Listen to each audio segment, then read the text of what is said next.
Hi, I'm Drew. I'm Harley. I'm Nancy, and we're the Bound in Book podcast. You can expect a fun time, some curse words, and a lot of discussion. Our episodes will both feature guests and be conversations between the three of us. We do intend to stay spoiler-free for the majority of our shows. Our guest episodes will feature a spoiler section towards the end. We're here to be an author, reader, and industry-at-large safe space to discuss books, opinions, and feelings. But we are going to keep it positive. We want listeners to know that we are not here to bash your favorite stories or authors, but may discuss things we didn't like too. And we hope you join our discussion over on social media and enjoy the episode. Sunday, Josiah leaves. Monday, I'm going to Dallas. Tuesday, I'm recording my first episode back of my other podcast. Wednesday, Kate Golden and Allie Hazelwood are doing a signing local to me, like 15 minutes from my house. Yeah, I'm excited. So I'm going to that. And then Thursday I have free, but then Friday, Saturday, Sunday, I'm going to be at a music festival here. Oh, nice. Which one? Austin City Limits. Ooh. I'm a music girly, so it's fun. Not me looking it up. Oh my god. This lineup. It's not too late. You can come. Oh my god, Renee Rapp. I'm sorry, I'm freaking out. I'm excited to see her. I'm excited to see Chapel. I'm excited to see Dua Lipa. So it's going to be fun. Okay, wait, this is the one. Which is the one that Chapel canceled? It was this last weekend, I think. Oh, okay. I don't know why I thought it was this one. She's still on for both weekends of ACL. So. Oh my god. That's gonna be so fucking good. Yeah. So I'm excited. If I was a rich bitch, I'd be out there. I'd be like, I'm I'm coming. I keep trying to convince Liz to buy a single day ticket and to just come. And she was like, I was like, you could just stay the night. It'd be fine. And she's like, perhaps. Is she near you? No, she's in Miami. Oh. I was like, wait a second. No, Vanessa is the only one who lives near me. And Allie Hazelwood apparently also lives near me, guys. You just stalk her? You low-key stalk her so you can find out where she lives? No, so I mentioned so the signing that I'm going to next week, I messaged Vanessa. I texted her because I was gonna see if she wanted to go with me, and I was like, Allie Hazelwood's gonna be here and Kate Golden, and she was like, yeah, Allie Hazelwood's local. She does signings at that bookstore all the time, and I look, sure enough, she does. A couple I probably 8 or 9 times a year. Vanessa stalks her. Yeah, Vanessa stalks her. Not me. I feel like this is on brand for our episode today. Okay, I loved Bride. I had a great time with Bride. I don't love her other books. I think I'm just not really contemporary romance girly though, 90% of the time. I've read a few of hers. I didn't even think about the popular contemporary romances for this topic, but I've read a few of Allie Hazelwood's books, and they're kind of hit or miss for me. I haven't read Bride yet, but I read a few of her others. The Love Hypothesis was fun for me. It's not one that I would reread necessarily. Love on the Brain was not one I enjoyed. No. If I've seen plenty of people enjoy that one. I think it was the FMC in that one for me. I just did not like her. And so that made it really hard for me to be rooting for the couple to get together. See, that's how I felt about The Love Hypothesis. I think she was just a little too nice. I think I need my FMCs to be just a little bitchier. Like myself. I think it's just I couldn't relate. I think so too. I actually have a theory that that's why I love Crescent City so much, but we're gonna we're gonna circle around to that. I loved Bride. My main issue with Bride is the marketing around it, because she's not a fantasy. She's a paranormal romance. Wait, were people calling it a fantasy? Yes. Mm. No, it's not no, that's not what fantasy is. And there is yeah. I No. thought it was a really fun time. Vanessa's actually like, "Oh, maybe you'll read more contemporary romance because you liked Bride," and she's like, "If you really liked the humor specifically," which is one of the things I really, really like. She thinks I would like, her other books. They just haven't had time, but I'm gonna bring my copy of Bride to that event and see if she'll sign it for me. I love that, yeah. That's probably what I'd bring too, 'cause I liked Bride a lot. Like, it was fun, it was cute, it was, I like, just a dash of paranormal romance. Yeah. I should give that one a shot. I think the main reason I haven't is just because I was like, I've been meh on her other books, so I don't know if I will. I It think was part of it is just most of her books are very sciencey, and I am not a sciencey person. Okay. Because I read her book Check and Mate, and I really enjoyed that one. Like of the handful of her books I've read, I'd say that one's my favorite. That one's Um, YA too, right? yeah, it's classified as YA. Uh-huh. They're like 18, I think. Like they're Oh, okay. just So upper graduated high YA. school, basically. Yeah. Okay. And like that was one that I was like wasn't sure if I was gonna like because it's YA, and I was like, if it's like high school romance, I don't think I'll be really into it. Yeah. But I started it, I was like, oh no, they're not in high school. I'll probably be fine. yeah, that makes it a little easier. I think with, The Love Hypothesis too, I think that's one of her first books, right? I think so. It just wasn't smutty enough for me, like, I was expecting a lot more smut.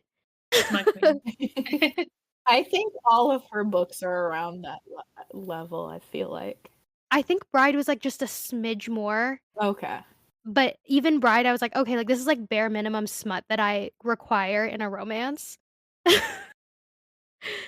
So and that's just a me problem. I had a fun time with I thought the characters were really fun. Yeah, I like the characters a lot. I like the tropes and the paranormal aspect of, like, he's a wolf, she's a vampire, like, we love. Yes. It was just fun. It was a good time. Um, Before we get too far into this, can we need Um, to talk about what we are reading right now? oh, that's right. Yeah, Drew, why don't you start us off? Okay. Um, yeah, what are we reading today? Okay, what are we reading right now? I don't know if you guys saw on my Instagram recently, I posted my reads for September.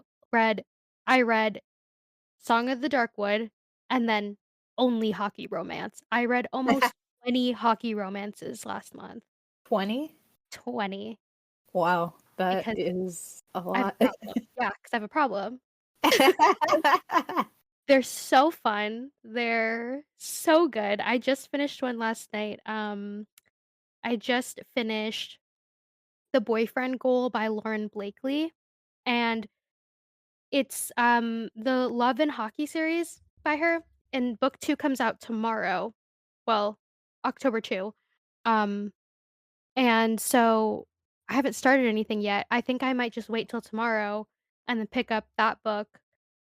'Cause I've been in, like, a fantasy slump, like, I've tried, like, 3 or 4 different fantasies, and ones that, like, I'd really enjoy, and I haven't been able to finish them, and it's just a bummer, so I really wanna read Goldfinch, but it's the last book in that series, and I absolutely love that series, and in the mood I'm in right now, I don't wanna ruin it for myself, so I'm really scared to start it. So I'm kinda Makes waiting. sense. Yeah, I don't wanna you know what I mean? It's like, I just don't want it to be Yeah. like I don't wanna start it and feel like I have to finish it when I know I will enjoy it at some point, just maybe not right now. Drew, I have a question actually about that series. Yes. Did you like Gold? I love them all. I Oh, I love them all, I cried for maybe all of them except for the first one.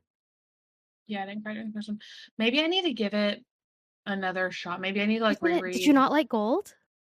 No, I got like literally like 40 pages into it and I was like, this is not. I fucking hate it. Wait, but did you read it like, did you read it right after, I or did read you it read right it when it came throughout? out. But, like, did you take a break between the last few books in the series Yes. in Gold? I think Yeah, that's the problem, okay. So because maybe, like I read it all the way through, and it was like, "Holy shit, holy shit, holy fuck, this is amazing." okay, maybe I'll give it another shot. You might just need to start over again and remind yourself. Okay.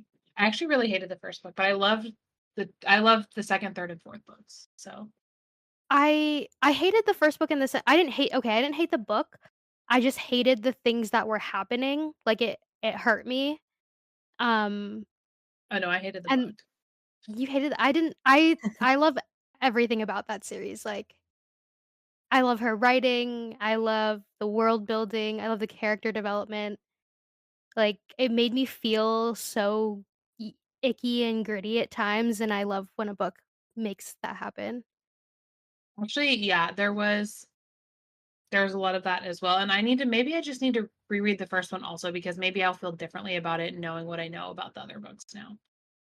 I think yeah, because I started the first book, and I thought that the whole series spoiler alert, I thought the whole series was gonna be, like, her in love with Midas, and I was like, I "Fuck did this, this is so yeah. fucking stupid."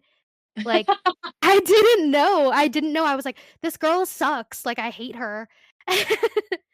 And then someone told me, like, "No, that's not what it's about, like, you need to, like" and they gave me, like, little bits and pieces so that I would, like, wanna read more, and then with that knowledge, I was like, "Oh, okay, this is pretty sick." Like, I actually really like what she did. Well, I read the first one before I knew I could just DNF stuff, which sounds really okay, look. No, that sounds really silly, but, like, I was like, "Well, I've read the first however much I've committed. I Yeah, have to see it through." And by the end of the first book, I was like, "Okay, well, I wanna know what happens in the next book." So I'm glad I stuck it out, and I really, really liked the 2nd, 3rd, and 4th books, but the first book was just not it for me. I think the first book is, like, really your classic fantasy laying the groundwork for the story, like, it really felt like truly, like, laying the cement on the ground. Like, it's probably not the greatest, but, like, you need all of that to get where you're gonna get in the rest of the series. I have been watching a ton of, um, book publishing content on TikTok for absolutely no reason, you guys. I'm not gonna ever write a book.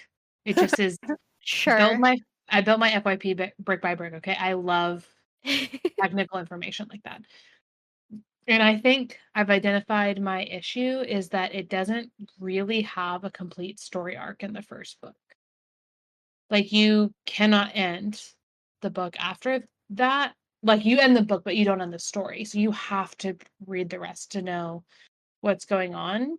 Mhm. And I like, for lack of a better explanation, I like Harry Potter style books where like Mm.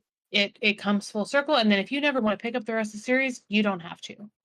Because the big bad hasn't been resolved, but that cycle's villain has been resolved. You know what I Okay. mean? Yeah, yeah. Yeah, I get that. Yeah, so and that I was think I'm the my opposite of you in that regard. well, that was my first book like that, Mhm. because I never read this was before they were tried published, so she was my one of my very first indie authors that I ever read, who writes that way. And now a lot of the people who are, like, my friends write that way, and I have no issues with their books, so maybe that's not really fair because she was my first one, so it made a really big impression.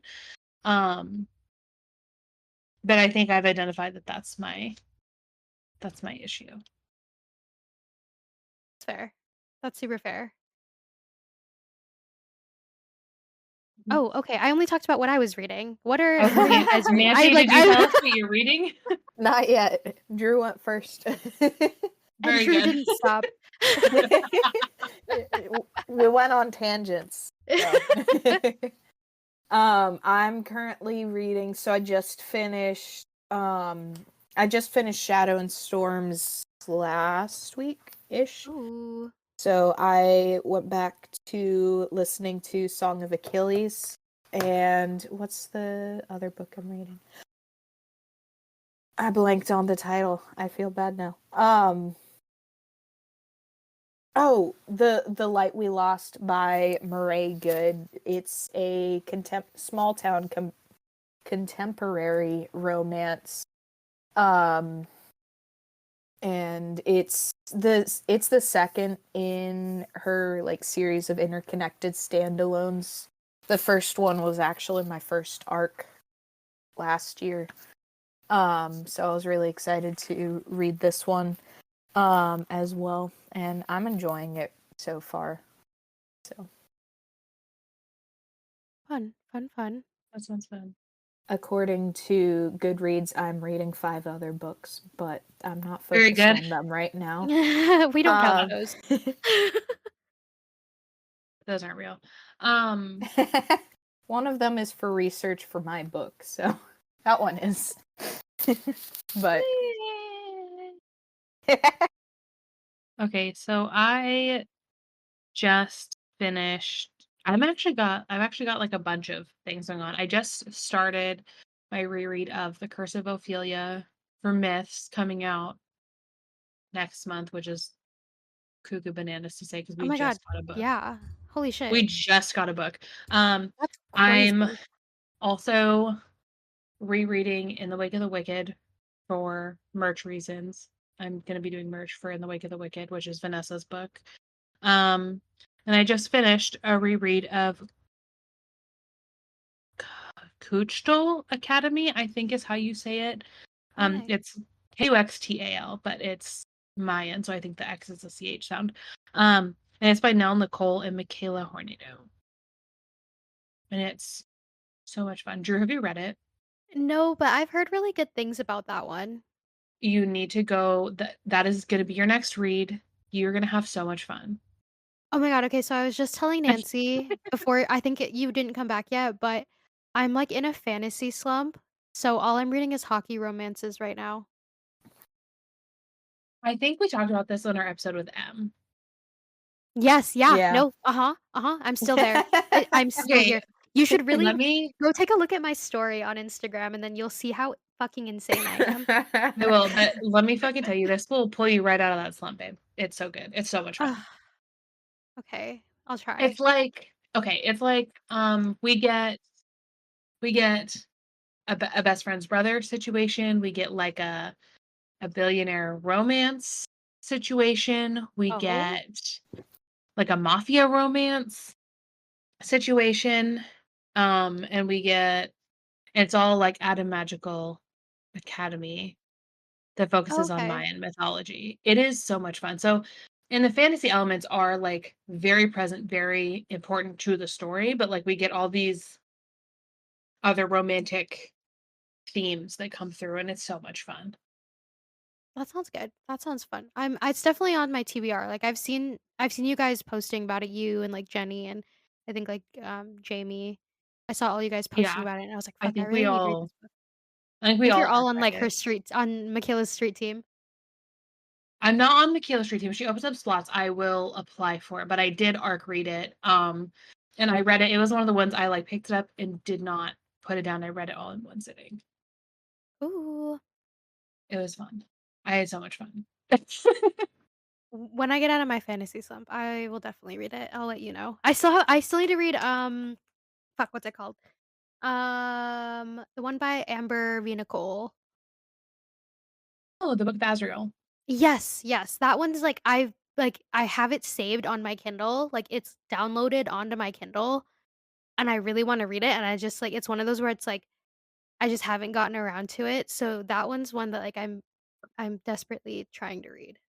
Sugar Mommy Jenny bought me merch from her. Aw. She bought me a t-shirt. It's one of my favorite t-shirts. I wear it all the time. I hope Amber lets me back on her ARC team next year. She will. Thank you. Putting it out there. Oh Nomination. my god, it's tomorrow is eclipse season. I think it's an eclipse What? in Libra. Did you oh my god, do you guys know we have a second moon right now? Oh yeah, It's I What? saw a about mini that. moon. I It's didn't like an see. asteroid. Asteroid. Yeah. Oh, Yeah. It's like a little wow. moon. After we get off this call, if Well, I'm gonna go out and look at it and see if I can see it. If Josiah's up, I'll make him go with me. I I'll go thought out. I'll I'd go seen again. something that I thought said that it would be too small to really see, Well, I'm gonna still go but I fucking could look be anyways. wrong. I really thought you were gonna be like, "Well, I have a, what do they call them?" A telescope?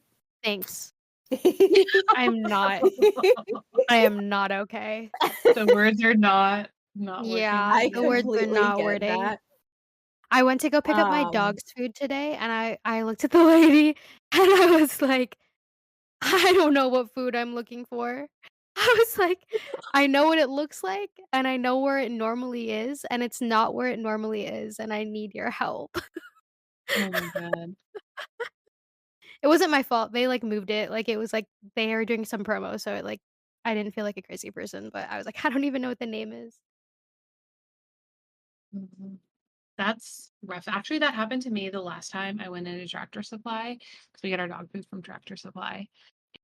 And I was so exhausted, but like obviously my dogs need food. I just had to run over there. I think it was just I was either at work or he was when he was sick. He's been like sick a few times the last couple months. And I'm like exhausted. My brain is like fried from work. So I like go in and I'm like, as soon as I walk in, the lady's like, "Do you need help with something?" I was like, "No, no, I'm just here to get dog food." I walked to the complete wrong ass into the store because they've flip flopped mm, Oh, their okay. fucking store.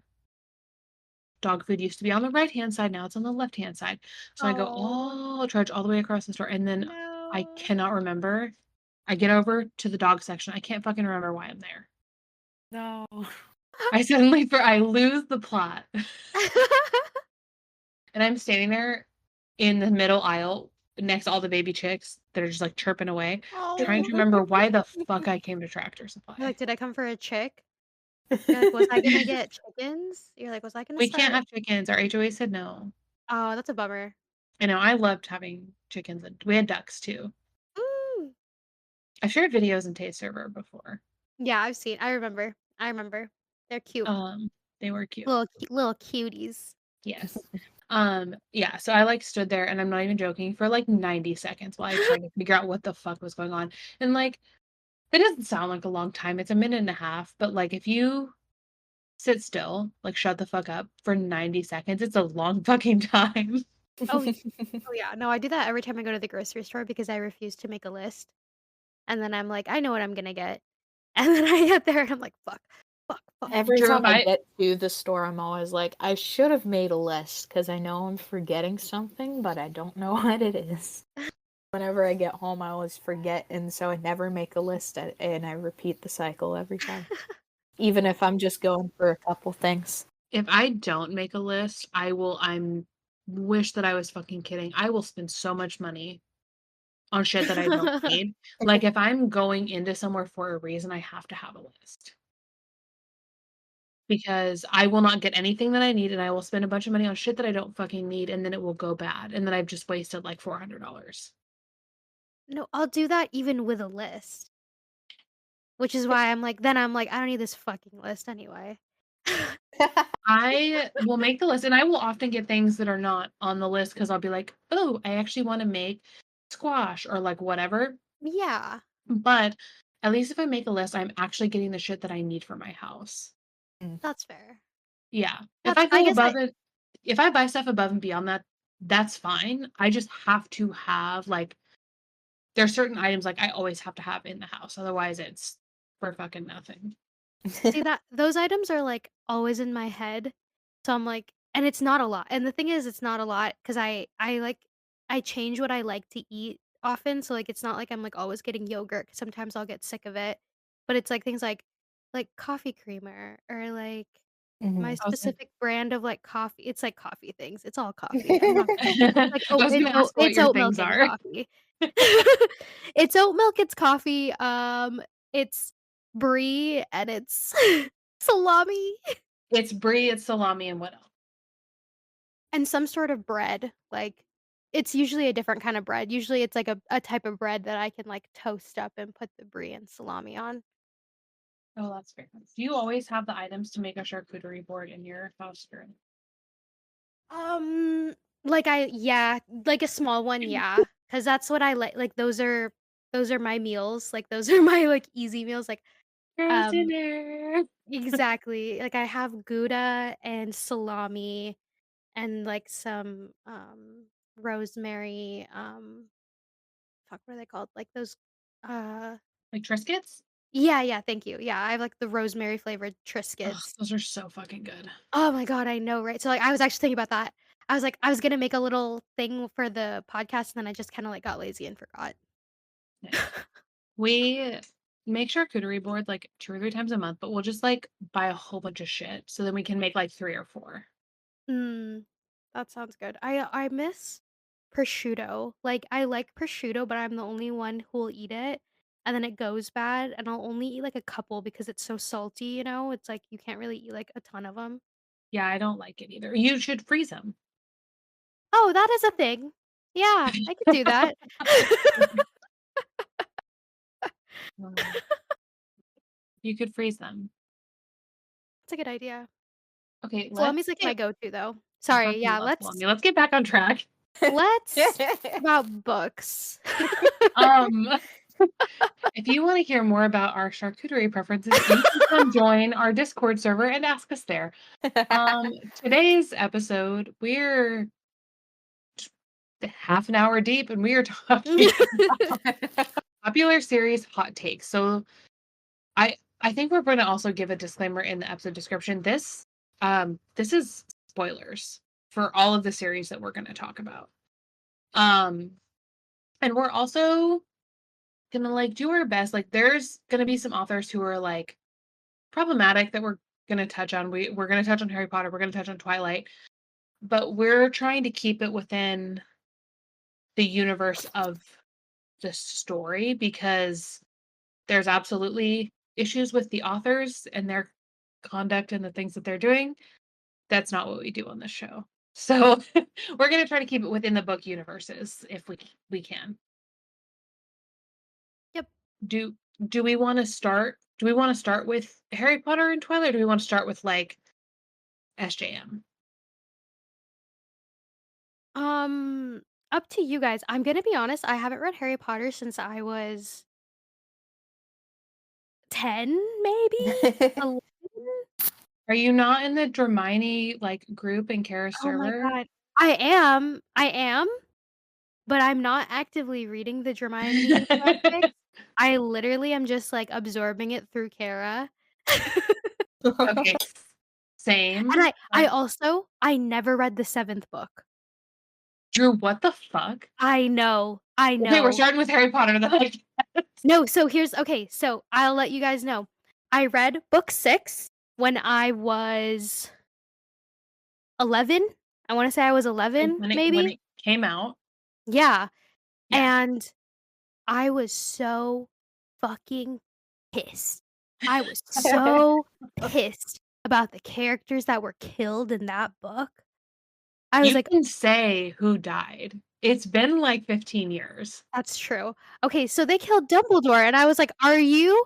I remember this was I think and I was 11, right? So, like, it's like I hadn't I was getting into the what is it, like, lower YA kinda books. Yeah. So, Yeah, like, yeah, yeah. I wasn't, like, experiencing a ton of death in the books that I was reading, Oh. and so Dumbledore got killed in front of my eyes. I was like, "Fuck this." I remember I threw the book, and I went to my mom, and I was like, "Mom, I just read the worst thing ever."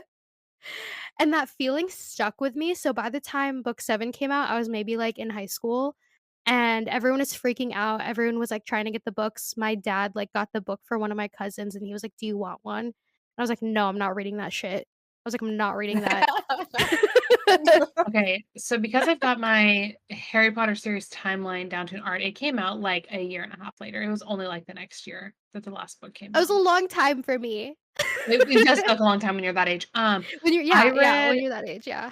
so okay, so when the movies were coming out alongside the latter half of the books, right? Mhm.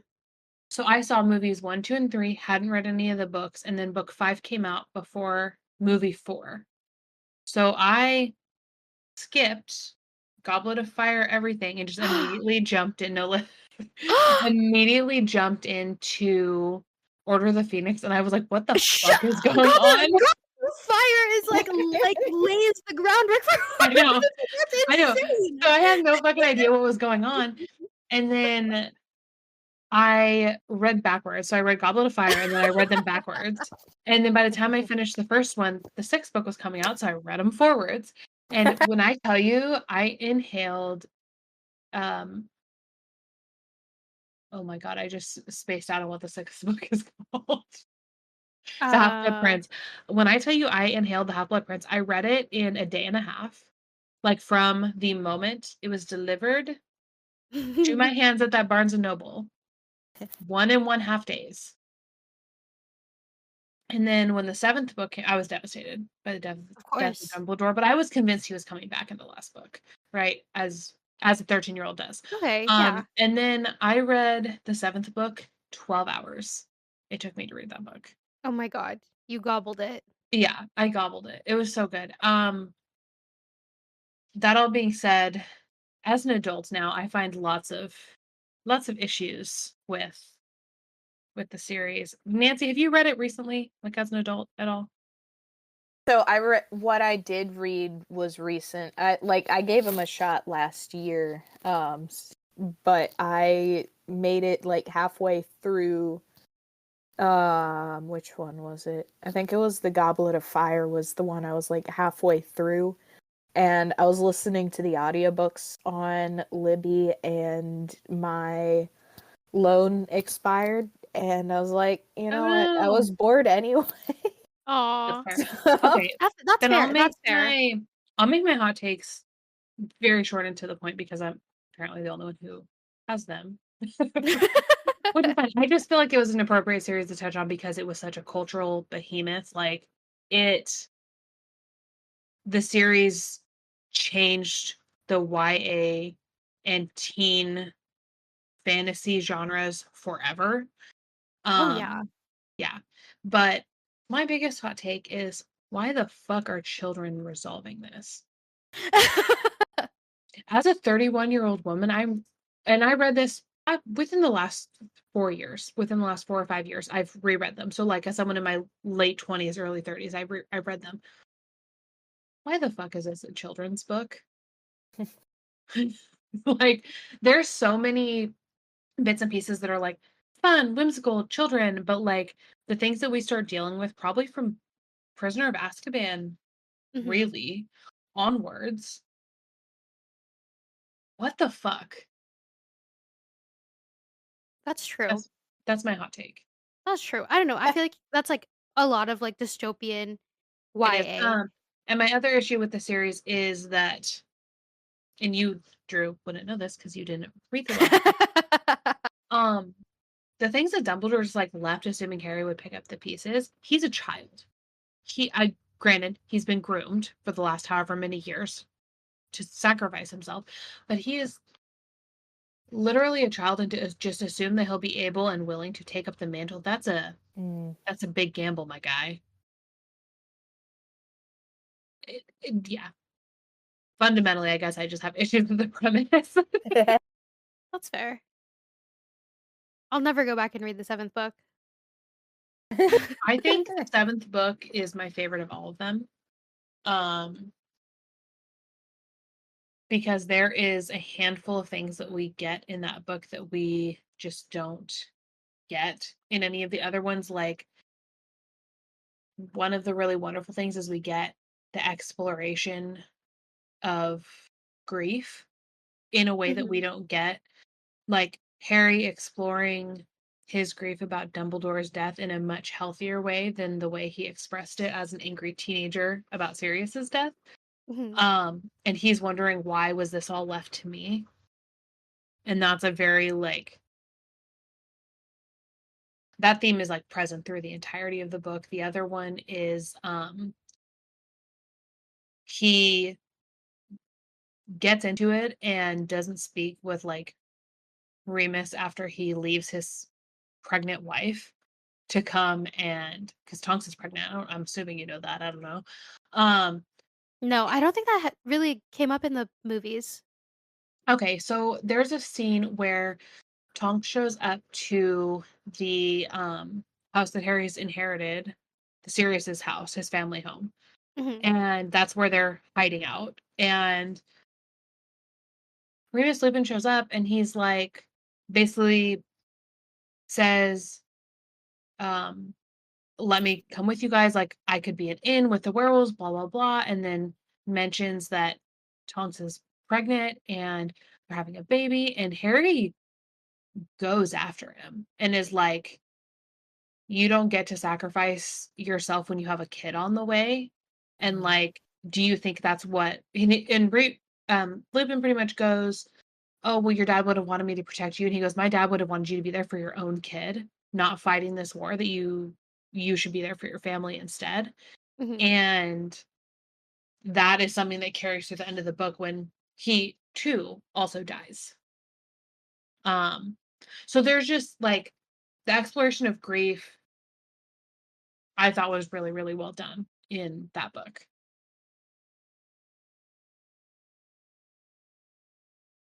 Oh my god, I like so I never reread the books, but I always, like, watch the movies. Like, Okay, every Christmas, I'll rewatch all the movies. so I do have to tell you the first two, which like if anyone's read the books and seen the movies, are pretty true to the books. Those are some of the most magical books and movies. Like, I know that saying like magical is like funny, but like those are some of Christopher Columbus is an incredible director. He really brought the magic of the books to life in those first two Mhm, movies. It was incredible. mhm. Yeah, no, it, like they give you that sense of, like, childlike Hmm. magic too. It's like it's the whimsy of, like, childlike magic. Yeah. It's a totally different experience than anything else. Yes. Side story, when I was in Boston recently and, I was flying home hungover and drunk as fuck, the only thing that kept me alive was I was literally watching Harry Potter on my phone Nice. from, like, the movie, the lit or airplane services, whatever, Yeah. and, like, that's the only thing that was keeping me alive. I was like, "Harry Potter is, like, my comfort right now." I don't know how the fuck you got on a plane I don't know either. I don't know. I don't know because how I survived. I talked to you the next day and I was like, you fucking sound like shit. Oh, that's right. Oh, I forgot. I forgot. You did talk to me like, soon after that. I was so sick, yeah. Yeah. The Harry Potter got me through. Do we wanna since we're talking about Harry Potter, let's also talk about the other cultural behemoth that we've got on our list, and that's Twilight. Do you guys have any Twilight hot takes? Ugh, ugh. I mean, it was definitely one of the first paranormal romances that I read, as a teen, and I don't know, I didn't really think anything of it when I was reading it. I was just kinda like, I think I thought Bella kinda sucked a bit. I She definitely did. like, I remember thinking, like I was like, "She kinda sucks, but, like, this is fun, there's vampires, like, let's see what happens." I was really pissed that she got pregnant, like, I didn't like that. Um I've expressed my thoughts abundantly on that particular plotline. I think it and a lot of it was, like, had to do with, I was just kinda getting out of, um, Christianity at that point, and, like, she literally, Mm, like she got married and she, like, had a baby, and she was, like, 17, and I was like, "Fuck this." I was like, "This is so yeah. Yeah. fucking dumb. She's gonna turn into a vampire." I was like, "She should've just turned into a vampire and Uh-huh. lived her merry vampire life." My I mean, I've got a couple of big author related issues, but we're not gonna not go in there. My biggest issue is that we have this really, really intriguing, like, cool world. Like, okay, the vampire skin is like hard as a rock and it sparkles like crystals. They're made out of fucking rocks. That's fucking cool. Um, they have to kill people to feed. That's Yeah. also really interesting. Why why are we going back to high school? Yeah, okay, thank you. That's the thing I was gonna say next. Like, why are Like, also, they're at, like, the age in high school where it's like, okay, you could just be graduated. You could be, like, Yeah, freshly graduated for the rest of your life. Like, yeah. what? The What? other Mm. the other part of that is our 2 main characters, and, like, there's a little bit of an ensemble, especially, like, in the later books, but, like, our 2 main characters are the least interesting characters in the entire series. Yes. Like, Yes. tell me we've got Jasper, who is a major in the Confederate Army. I would like to know more. Is he racist? Like, flamingly so? Was he just, like, their family had no fucking money, so he had to join the army to, like, send a paycheck home? I would love to know more. I always Is wanted to know more about Rosalie and, what's his face? It's because we love female trauma. Yeah. Yeah. Rosalie is my favorite character, and Rosalie and Emmett are my favorite couple. I wanna know more. I Yes. am, like, dying for more of their dynamic, and, um, Bella and Emmett have a really good dynamic. I wanna know more about their friendship. Tell me more. Like, we just get the most boring fucking couple as our main people, and I don't that was definitely not on purpose. Okay, and It's then on can we accident. Yeah. we can't forget about the bonding to a baby. I could never forget about that. I was shocked. You know I what? was, "What?" You know what would have been really sealed it in for me? Because, like, we get this whole conversation between Bella and not Jasper, and Jacob, where he's like, "It was her all along because women are born with all of their eggs, right?" Mhm.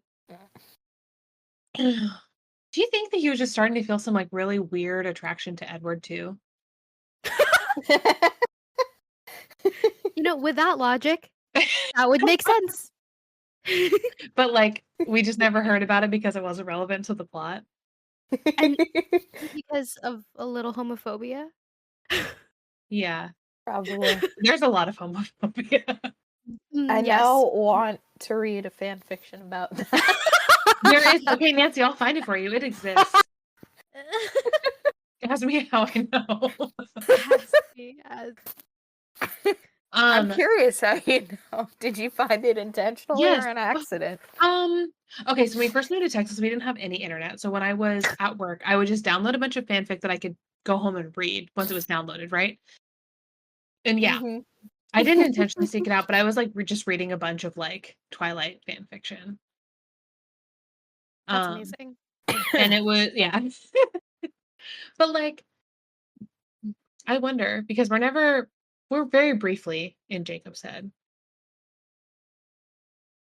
It's weird that he didn't mention that how attracted he was to Edward. Maybe he did. Maybe I gotta do a reread.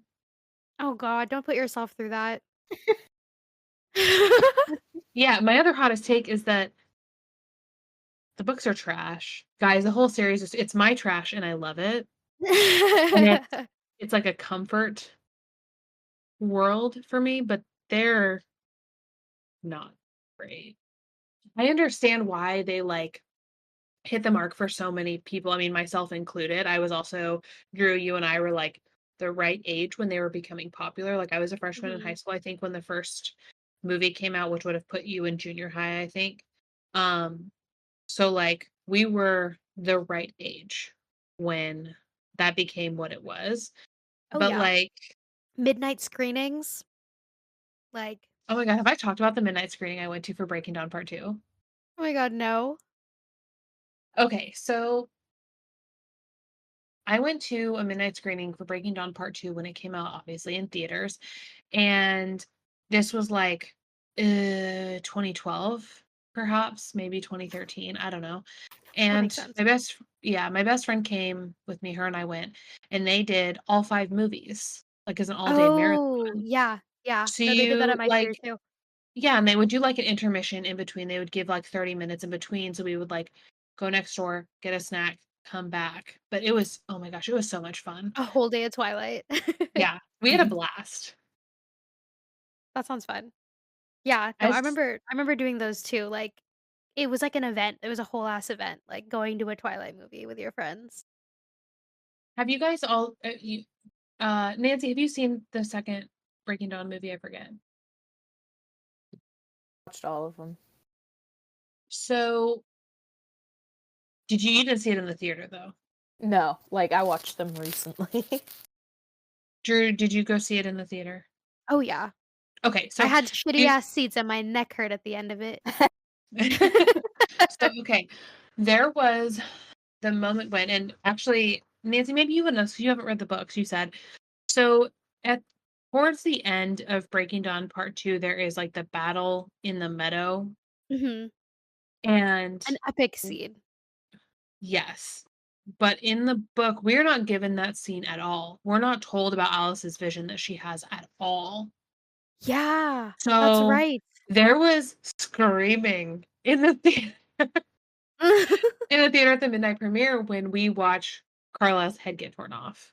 Yes. No, Mhm. yes, yes, same. It And was I remember I was like, "What the fuck?" Like, I remember that happening, and then about 30 seconds in, I was like, "Okay, it's gotta be, like, it has to be a vision of Alice's." Like, I put that together very quickly, and then it, like, zooms out and you get, Ashley Greene pulling her hand back, and you're just Mhm. like, "Oh my god."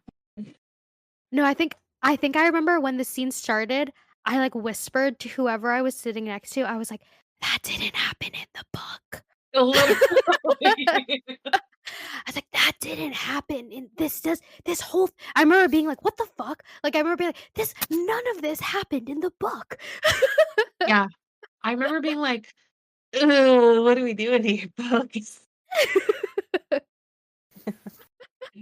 Uh, um, but yeah, the child imprinting, that fucked me up. It No, Yeah, rubbed me the that wrong way.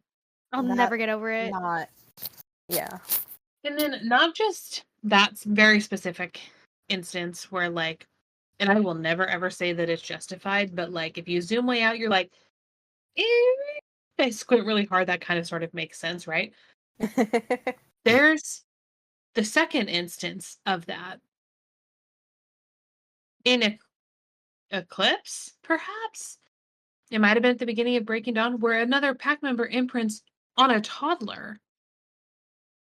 I think that they were trying to make it I really think they were trying to make it seem, Like it was like, okay. innocent. Like, it was innocent. Like, it's It's like not.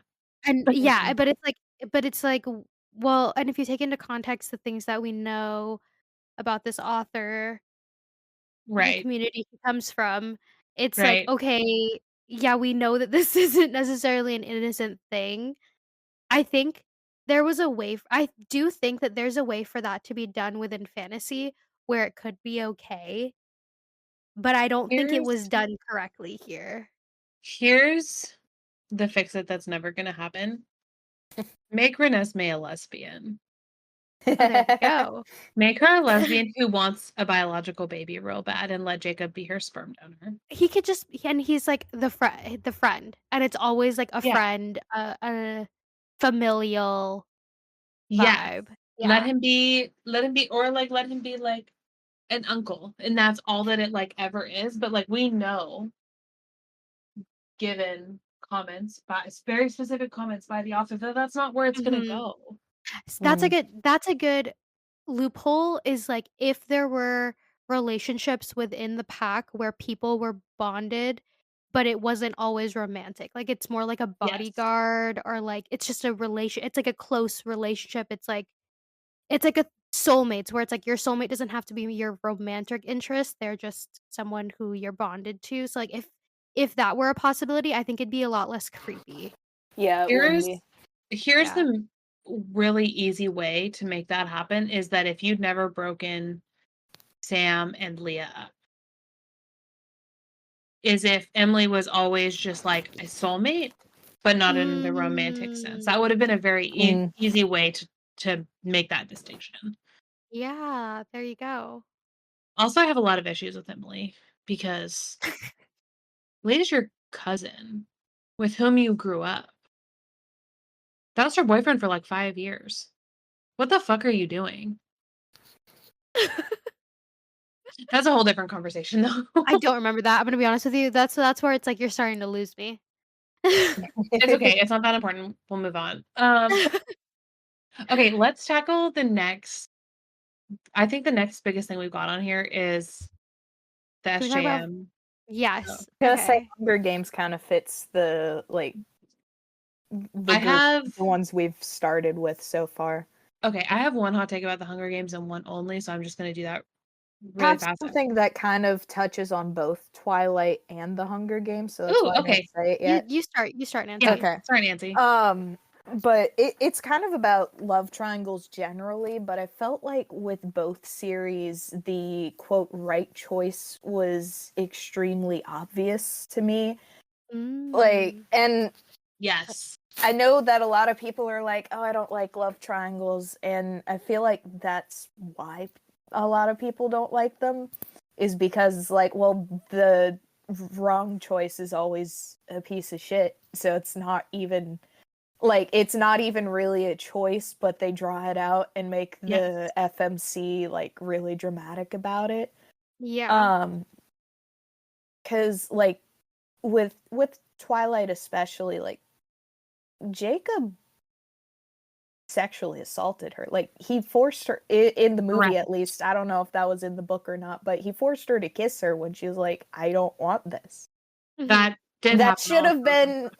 a like major red flag, don't ever talk to me again moment. But she still was like, "Oh, I can't decide," and like, So what? I actually do think that that particular keeping him around after that is very accurate to small town teenage relationships. Um, However, I agree with your main point. Like in both of those series, there was never going to be a world in which Bella actually chose Jacob. She wanted to be a vampire. Mhm. Mhm. Period. She would have never been happy living a human life. Yeah. And it's the exact same, well, not the exact same thing, but it's a very similar thing with the Hunger Games. There is no world in which Katniss is choosing Gale. She needed someone who balanced her out, Yeah. and that is Peeta. Mhm. Yeah, definitely. Like Gale never really gave like the vibes of a potential love interest. Like he was just there. He was a good friend. I think Um, I think he definitely like it was clear that he had feelings for her, but yeah. then never had any particular interest in acting on them prior to the games themselves. And then once Mhm. the games were set up, she was kind of set up with Peeta, and he goes, "Well, okay." Yeah, he got Like, jealous. yeah, well, and there's a reason why, like we see in Mockingjay, he was the first one to sign up to go rescue Peeta. That was for Katniss. He didn't give a fuck about Peeta. That was for Katniss, but there was never a world in which she was choosing him.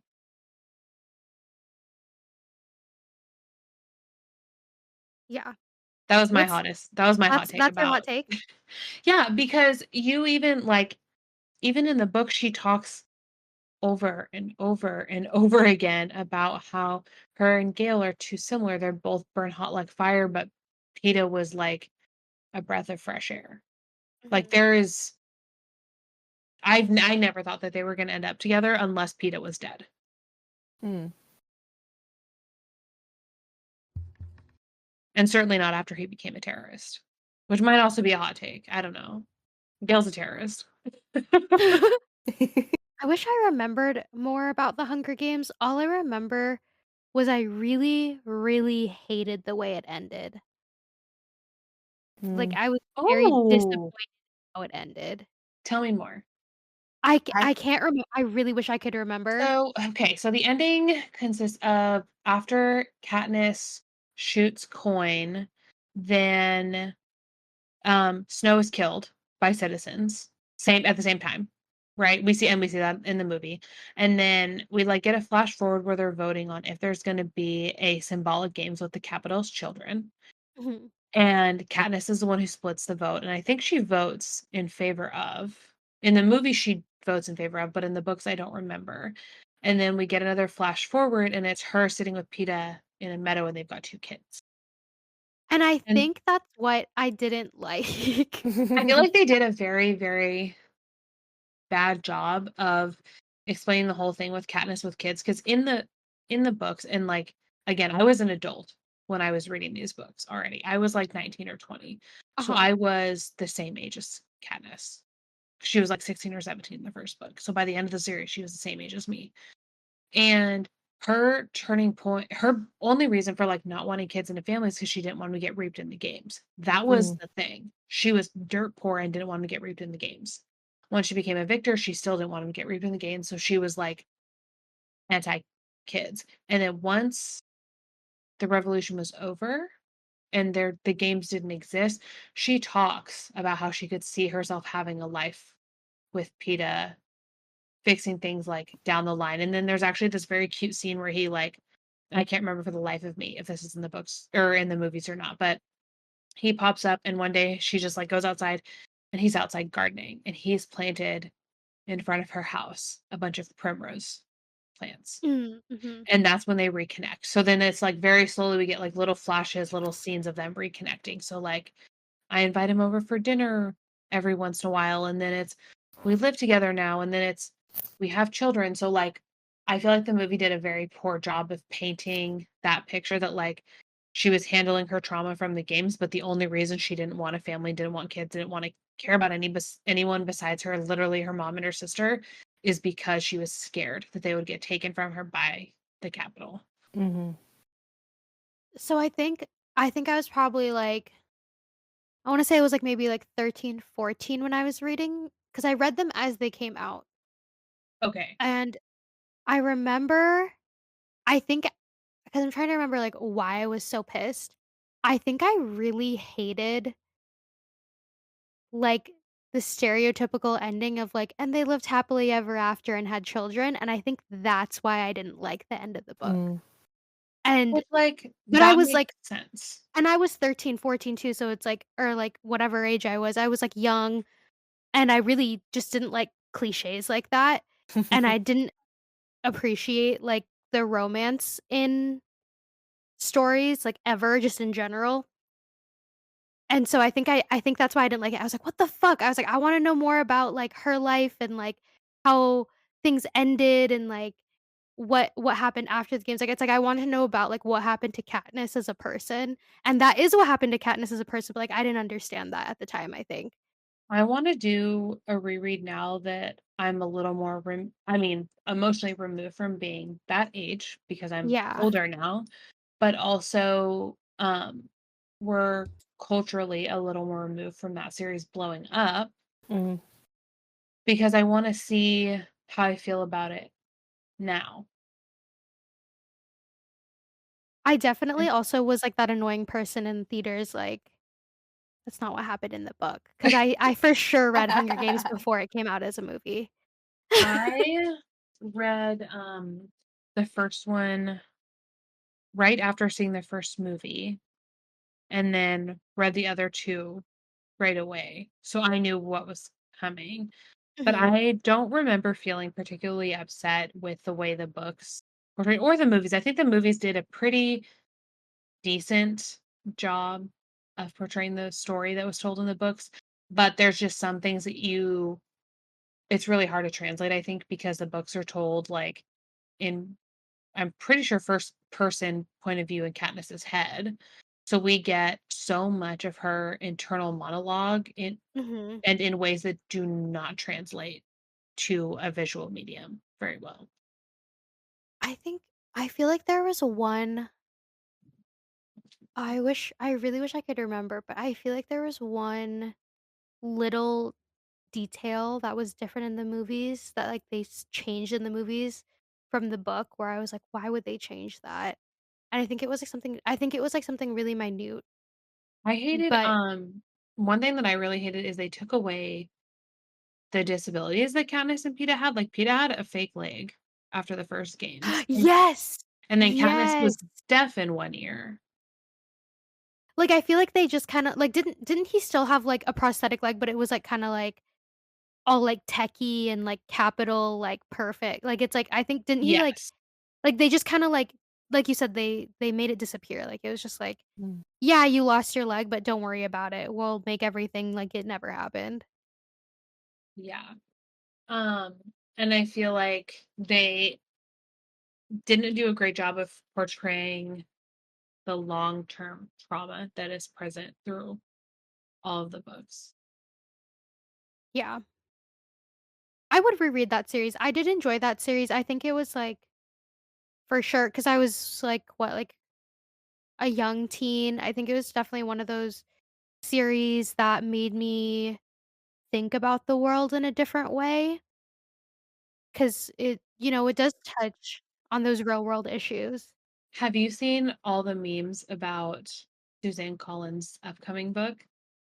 No. What's Mm-mm. her upcoming book? Oh my god. Okay, so she recently in the last couple years released The Ballad of Songbirds and Oh, Snakes, I think it's yes. called, which is Snow's games. He's a victor, which Yes. I don't know if we're actually told that he's a victor in the original trilogy, but he's a victor. Um and then next the next story that she's telling is a story of Haymitch's games, but we don't know anything else about it. You know what? I did hear about that. I think I will reread this series because I always was curious about Haymitch's games. Yes, and it already got a movie deal before she announced the book publication and the movie deal at the Of same time. course. So, Of course. but the memes are that um it is basically like you guys better shut up and listen to Suzanne Collins because she only releases books when she's got something to say about our current state of politics. Mm. No, it's so like, seriously, it's so true, like, especially being a young teen reading those books, you're like, "Hold on." Like, it really does spark something in you where it means a lot, it does mean a lot. Okay, have either of you guys read Uglies by Scott Westerfield? Oh, yeah. Oh Mm-mm. my god. Are you also fucking pissed at the stupid people that don't understand what's supposed to be happening in the movie? No, I haven't seen it. Oh. Um I was actually talking to somebody about it the other day. I was talking to Nell about it the other day, and I was like, because I've heard the complaints, but I haven't watched the movie. But I Yeah. was Oh, no, like, me neither, me neither. the so there's the original trilogy, which is Uglies, Pretties, Specials, and then there Mhm. is a standalone that's set 10, maybe 15 years in the future called Extras. Mhm, mhm. Nancy, are you familiar or no? Heard of them. I've never read them though. Okay. So Extras is set 10 or 15 years after the original trilogy, and it centers around a completely new protagonist. I can't remember her name to save my life, but I would like to know if Scott Westerfield has is a psychic because the way that he wrote about technology and social media in that book, and I'm gonna look right now and see when it came out. I feel like it was definitely coming out during the boom of technology, like, I could see Okay, it came him. out in 2007. Yeah, no, that totally makes sense. That's, like, what, like, the So MySpace era, yes, but it was before Facebook. smartphones were really, really popular, which that Hmm, is it's before we had, like, specifically virtual reality glasses, which is mhm. basically what happens. His protagonist gets virtual reality glasses implanted into her eyeballs, and Yeah, that's that was normal. really cool. I really wanted It that. the tech I did too. The technology in those books is incredible, but, like, I'm like, "Meow, sir, what secrets do you know?" My number one annoyance when I see people who haven't read the book critiquing the movie, they're like, "Yeah, of course," like, "They picked pretty people when the movie's called Uglies." I'm like, "That's the fucking point. That's the whole point Yes. of this Okay. entire fucking series is that they're not ugly." Also, okay, so actually that is what Nell's thread said. She was like, "It's hard to, like, get in the brain or it's hard to, like, imagine these people being considered ugly because they are pretty." And I was like, "No, no, no, listen. They're supposed to be. Regular everyday people are considered ugly in this society. It's like uncanny valley, Yeah, robotic, like perfect, no pores, nothing, fake, plastic people. plastic Yeah. people. Those are the prettiest. There is a distinction." I was like, "But it's the uglies are supposed to be you and me with our freckles and our zits and our uneven skin tones. We are the uglies." No, I do think those books helped me a lot, like, as a teen, like, maybe not outright, but subconsciously, there were some times where I was like, "Oh, I need to get plastic surgery," or, like, "I need to do this or this with myself," and subconsciously, I read that book, so I think I was kinda like, "No, like, I don't think I don't need to look like everybody else, like, You know I think what's it's okay." you know what's wild? Because we talk about this, like, in our not on the show, but, like, on Discord, it comes up pretty frequently in our various author servers, is the pressure to look a certain way as a Mhm. woman. These Mhm. books were written by a man, Oh my god, and that's such a he good point. he portrays specifically the female experience so well, like that I'll never look pretty enough without this happening to me. I'll never be smart enough Mhm. without this happening to me. And then you meet a group of people and they completely shift your mind about what it means to have like a fulfilling life. Mm. Um, that is the female journey. And I think he did an incredible job writing from the perspective of like a 15-year-old girl. That is such a good point, I never thought about that. Do you want to do a read along of the Hunger Games and the Uglies trilogy? I would love Okay, to, we'll do actually. Okay. it. Okay, Okay. can we talk about a book I hate now? Yeah, absolutely. Let's do it. And it's a book you love. Oh. Um, Fourth Wing. Oh, yeah, let's talk about it, tell me. Okay, I think this fits well because I feel like Fourth Wing, take out the sex, it should be a YA book. I think Oh, I agree, it Yeah, gives 100%. YA. it does. Yeah, Why with explicit sex scenes? it's like, take out the only thing that makes it an adult novel is that there's sex scenes, but it's like even, Iron Flame, like, all the pining and all the back and forth of, like, should I forgive him, should I not? It's so YA, like, Yeah. I know she's I in think I've college. seen that like that take before too, but Mhm. it's definitely written like one. Here's the difference for me is I'm eating it up, I'm having a great time. I think my hot take about Fourth Wing is that people saw so many possibilities for the series and for where they thought the second book should go, that they just, like, built Rebecca Yarros and the series up as this, like, great mastermind, epic fantasy series, and at its core, it's a fantasy romance series. And that's not to say I'm not commenting on how well written I think the series is or anything like that, because there's, in my opinion, things to be left desired. However, I think a lot of people had their expectations up way too high for Iron Flame, and I think that's why a lot of people felt really disappointed by what the book I delivered. I do agree, like, I do think for myself, I did have high expectations. I think though still, like, looking back on Iron Flame, because 4th Wing was fun. It was a 4th Wing blast. Yeah. 4th Wing reminded me a lot of the books I'd read in high school, which is why I feel like it should be in, like, a YA category, 'cause it reminded me of, like, I don't know, not Hunger Games, but it just reminded me of, Okay, I'm gonna pause you right there. Divergent. Yes, I'm gonna pause you right there because that is exactly the feeling that everyone who loves that first book has described. "Oh, this doesn't feel like the same story being told over and over again. This feels like I'm some crack time travel crack has been sprinkled in this." It very much does feel like a YA almost dystopian fantasy book from Mhm. 2013 to me. Yes, yes.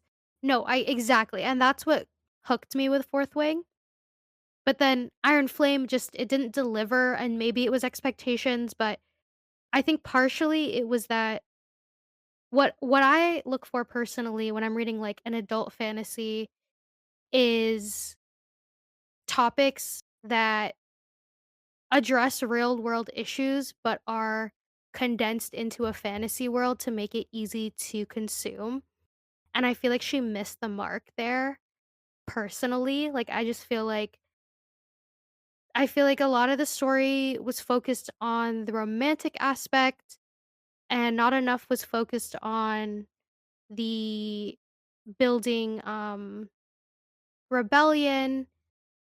And then I still am not over Dane's whole thing, like, his character arc doesn't make sense to me.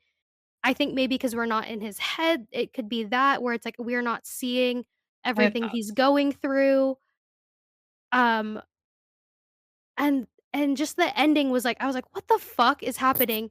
It just felt like a lot was being thrown at us for shock value, and I would've liked to see some parsing, and I didn't like the pining. I'm just gonna be honest, that's what I didn't like, was the pining between Violet and fucking Xander. I have very specific thoughts on the Dane arc. Tell us. Okay, so I think we've been set up by the genre of like the fantasy romance genre to when we meet this who person who is supposed to be the first love interest, right? Mhm, They're not a good person. They're not a mhm, good like they're supposed to be bad, right?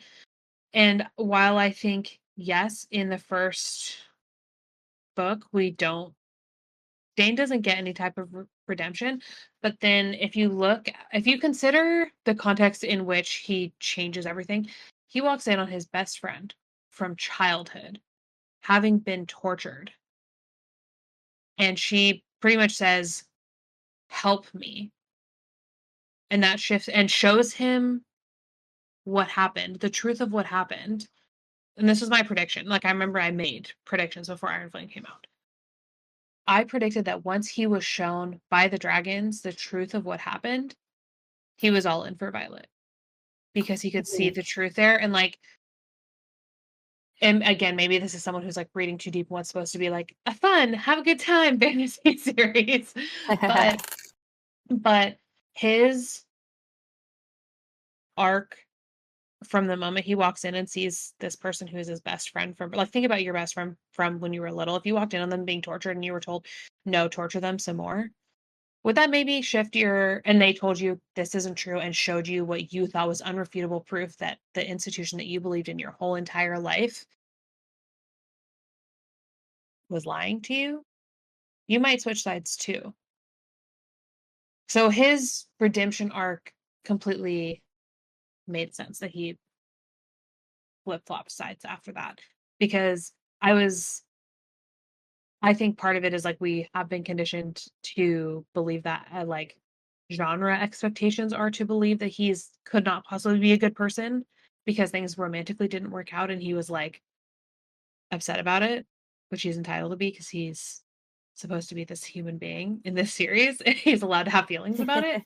mhm. Um, but that was my thought is like, oh, he sees somebody who he still very cares very deeply for and is being told that they're a big bad person and he knows better because he knows her better than that. I no, I totally see that. I think in general, like, that whole last, what, like, quarter Oh, it of the was a book was lot. just Yeah. it felt rushed. It felt rushed, it felt like I should have gotten more. Um, and here's my number one complaint is there was a scene where they were planning and plotting, and it took maybe, like, 1 paragraph, and that's all we got, and I was like, "What do you mean? Yes. This is a planning, plotting scene, like, this is a fantasy book, this isn't a romance. Why are we getting, like, a paragraph where the people are planning a literal rebellion?" Like, it just I don't know. I think it's the plotting and the pacing of the book for me that I just don't appreciate personally, and that's kinda why I'm not gonna continue reading because it felt like a waste of time. Yeah, I Are Um think we are we still gonna do once Onyx Storm comes out like a live Oh, yeah. No, I wanna know what happened. No, because 'cause I'm yeah. curious, I'm very curious, I wanna know what happens, I wanna know what she's gonna do, but I'm not gonna take the time out of my day to read that.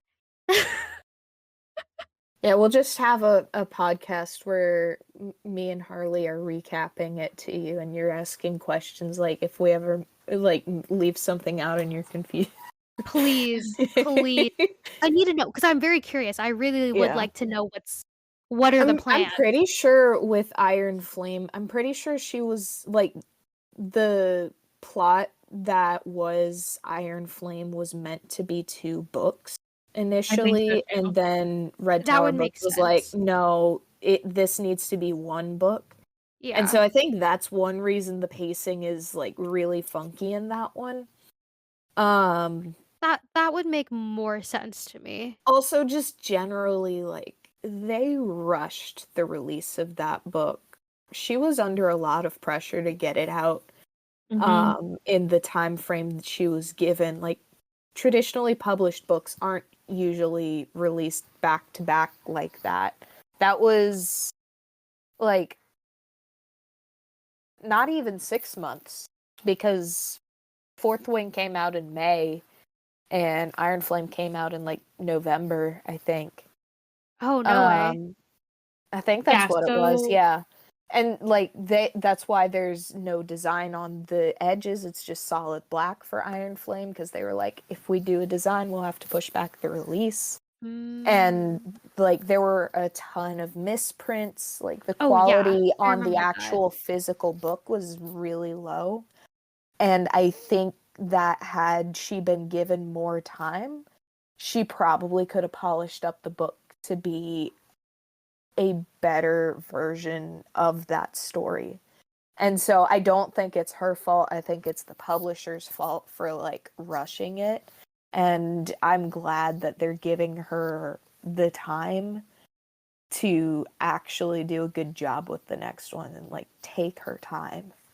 I completely agree. I know there's a lot of pressure put on authors to, like, strike while it's hot. You may never get Yeah. this opportunity again, blah, blah, blah, but I'm glad for her and for the story because I do really like the story. I think the characters are very interesting. I know that in and of itself is apparently, like, a hot take too, but, um, I'm glad that she's getting the time to fully develop the next chapter of Yeah. the story.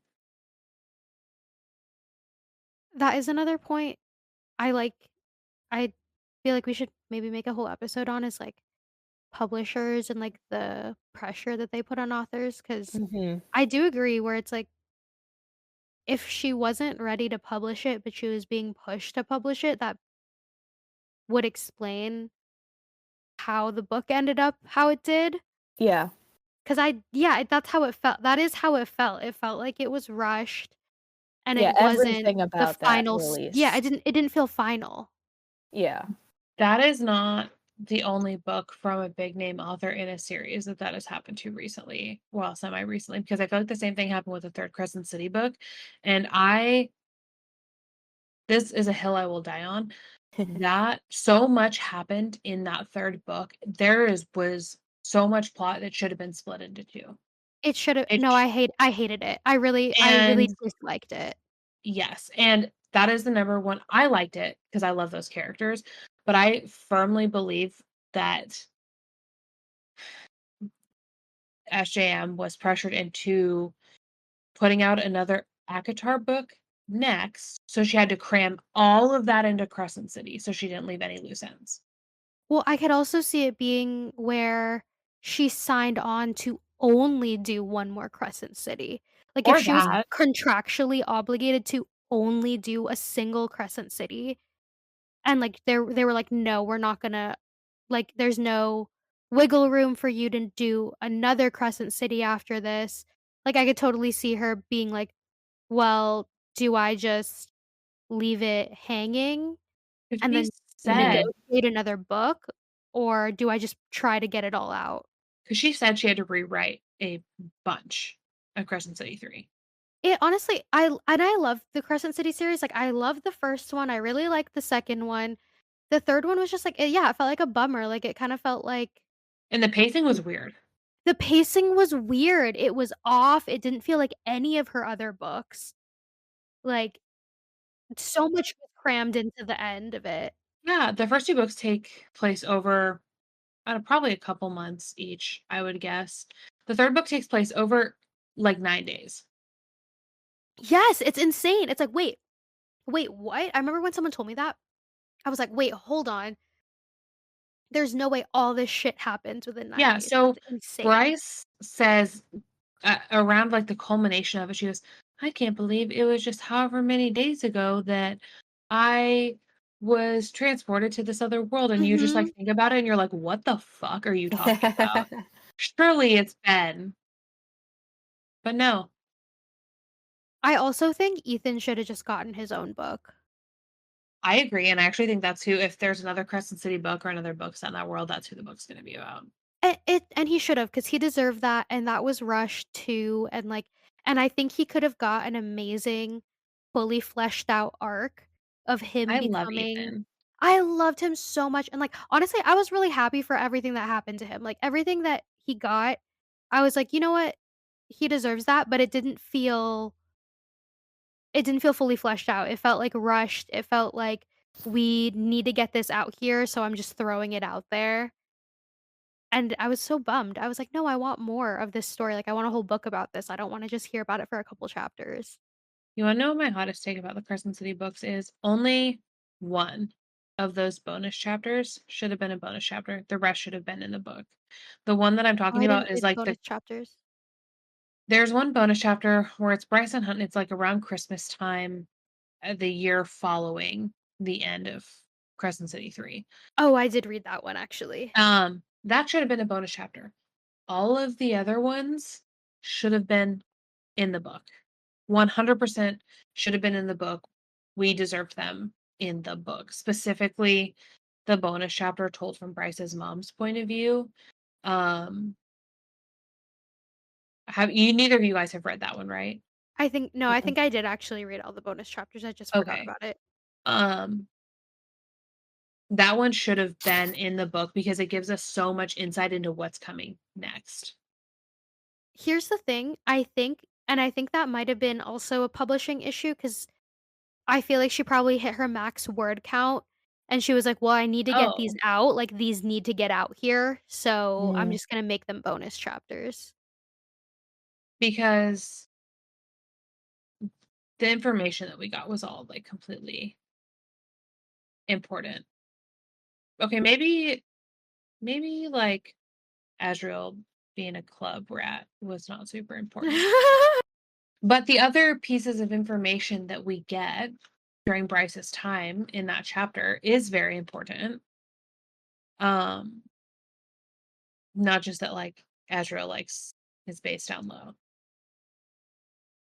I think another annoying thing about Crescent City is that, and I've seen other people say this isn't really a hot take, but that it's like filler for ACOTAR. Like, it's like we're Ew, just yes. yeah, and I'm just like it and it kind of feels that way. Like, after the 3rd book, yeah, it definitely feels that way, and it's a bummer because I liked what it was on its own. I loved book 1. Book 1 was like, "Holy shit." Like, it's like reminiscent of Throne of Glass. Like, there's elements in there where I'm like, "Wow, we're like really seeing a lot of this character that, like, made me feel the same things like when I was reading Throne of Glass."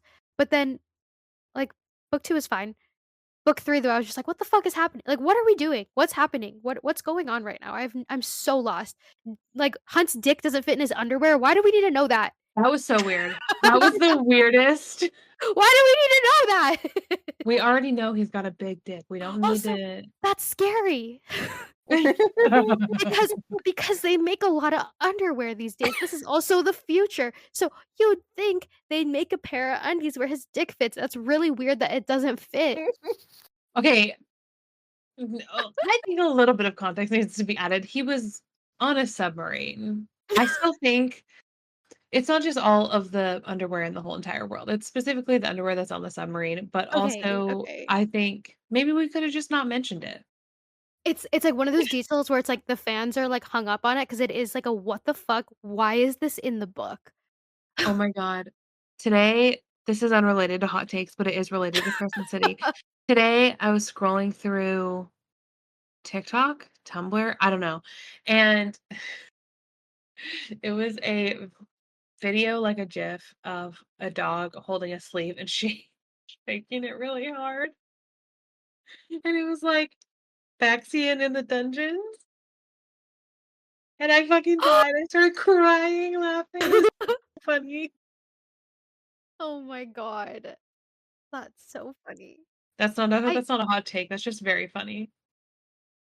see, those scenes, like, I liked the grittiness, I liked I those didn't scenes personally. I loved the male bonding that we had going on. I didn't Yes.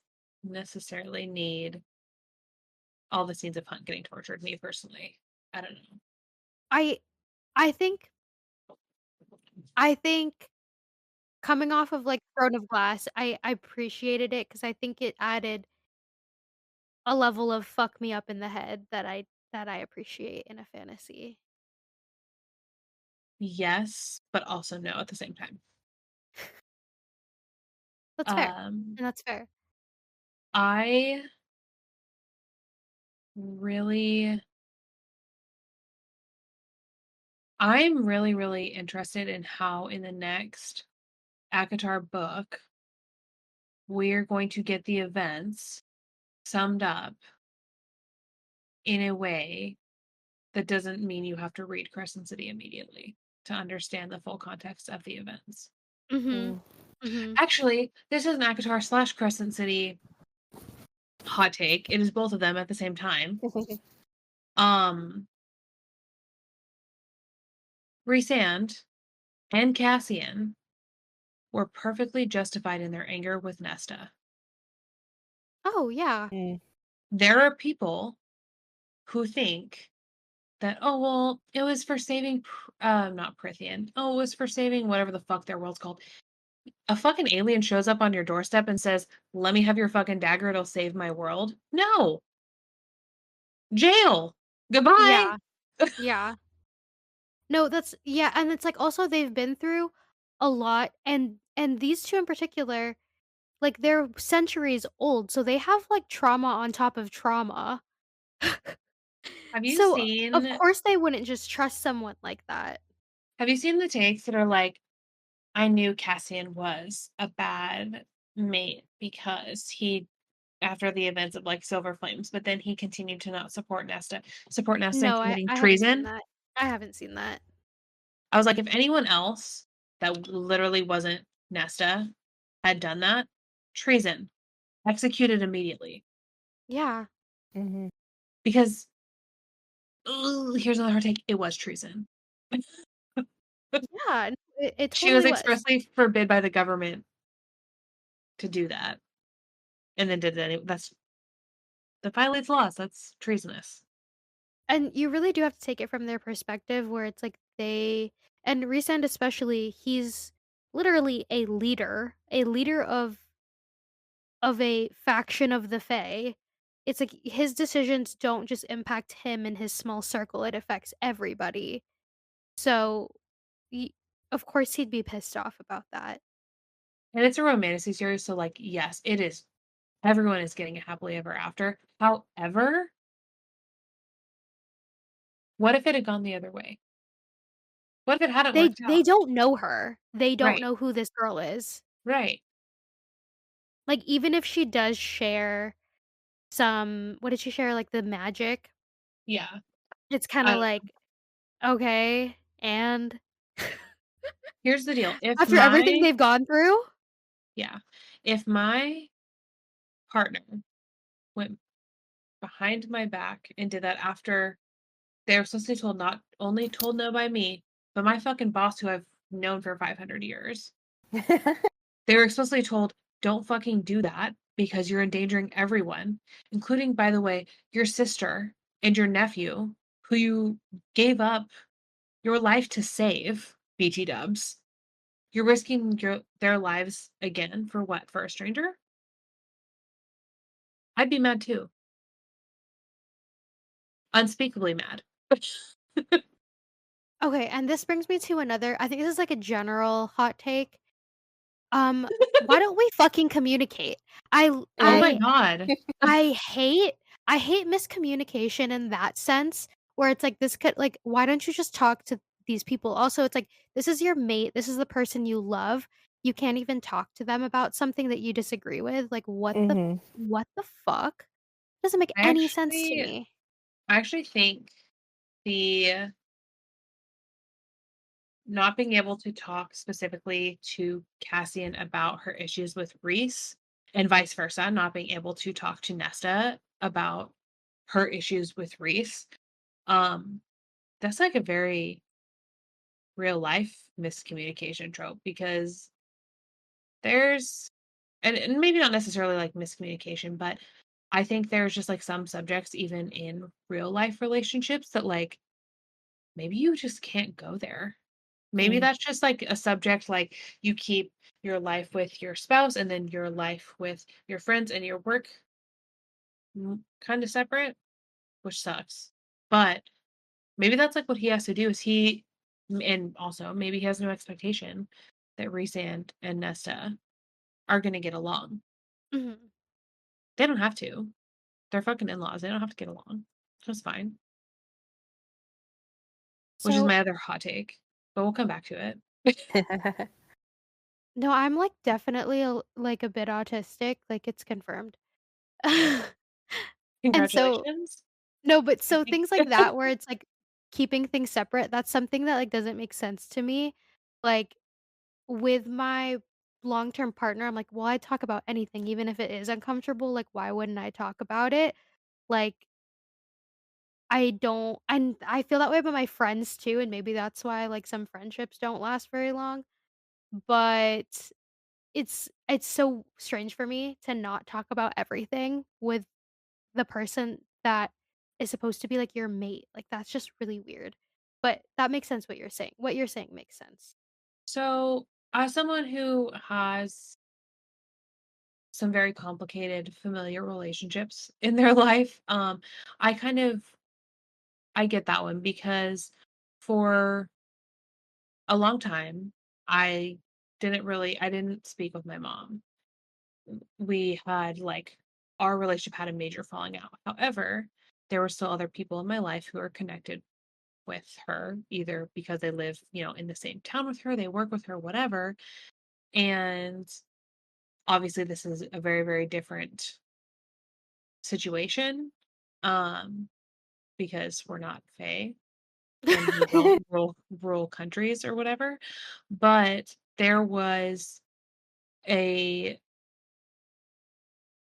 a way in which my friends really looked out for me and that they didn't bring up the stuff that my mom had going on in those conversations. And so I think it shows a little bit of like the nuance in the familial relationships they have going on because clearly Cassian thinks of Nesta as family. They're mates, right? That's a big Mhm. fucking deal in this world. But he also very, very clearly thinks of Reese as his family and also Feyre as his family, both via Nesta and via Rhysand, and his own relationship with Feyre. But all of those carry really complicated dynamics, I think. So if I would completely understand if he just like when it comes specifically to like Reese and Nesta, he was just like, they're gonna do what they're gonna do, and stepping out, like I'm not taking a side on that because this is my family and this is my family. They just aren't getting along right now. Yeah. No, that definitely makes sense. Something as big as, like, giving away this magical item, though, they definitely should've Oh, they should have for sure talked about it better. had a convo. I think she coulda convinced them too, like, she's a bad bitch, like, she definitely could've, like, if she stated her points, she probably could've convinced them. If Bryce would have just like let Reese in her mind for like approximately one half of Yes! 1 second, Yes! I don't know that he necessarily would have said, "Okay, take this with you." I think that he might have said, "Okay, this person can go with you and wield this," or whatever. Like, I don't think he would have just said, "Okay, here you go, free for all." But like, I think that Bryce, through who she is as a person, set herself up for failure in asking for this help. I was so annoyed when she just wouldn't let him in. It's like, okay, I get it. No, I do get it, but I do think it was, like, based in pride, and it's like, this all could have been solved if you guys just had a little mind to mind, heart to heart here. I agree. Especially, like, when you consider, okay, this looks exactly like, Rune, like, and he has the same powers, like, maybe just, like, let him poke around a little in the noggin. I don't know. I'm not saying that I would act any different. Like, I understand why she was like, "Abso-fucking-lutely not," but, like, if it was let him poke around a little or, like, let my planet die, I might let him poke around a little. I wonder, I feel like you'd remember this more than me. Did she know how to put up, like, mental barriers to fight like, to fight against him getting too far in, or is that something that, like, she didn't know how to do? I don't think so. I just think that he asked and she said no, so he was like, "Well, that's all we can do here, folks." Like, Yeah. I think also it's because I think the magic works a little bit differently in Crescent City. Like, I think you have to give some kind of consent or whatever. Like, I think Rune can, like, voice his thoughts in whomever's mind, but they have to give consent for him to see their thoughts in return. So, Mhm. like, maybe there's, like, a natural mental block there. Like, maybe she would have had to, like, give consent for Reese to come into her brain. Well, I meant more like maybe she could have let him in, but, like, given him whatever she was comfortable giving him, but if she didn't know how to do that, then I understand why she wouldn't wanna just give him free rein into her mind. I agree. Here's what I think should have happened. I think they should have fucking let Feyre come in that room. Yeah! No, that was so weird. I was like, "Why is she not involved in this?" Like, woman to woman, hello.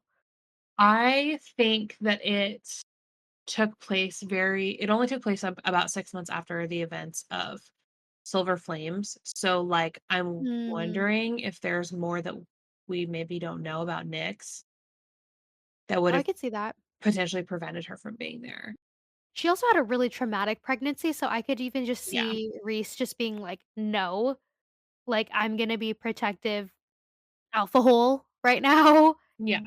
No, you're not coming in here. We don't know who this bitch is." Do you have any more hot takes about ACOTAR? I mean, I don't think this is a hot take. It's not as good as Throne of Glass. Throne of Glass is superior, but I don't think that's a hot take. I was gonna say, I feel Um, like everyone feels that way.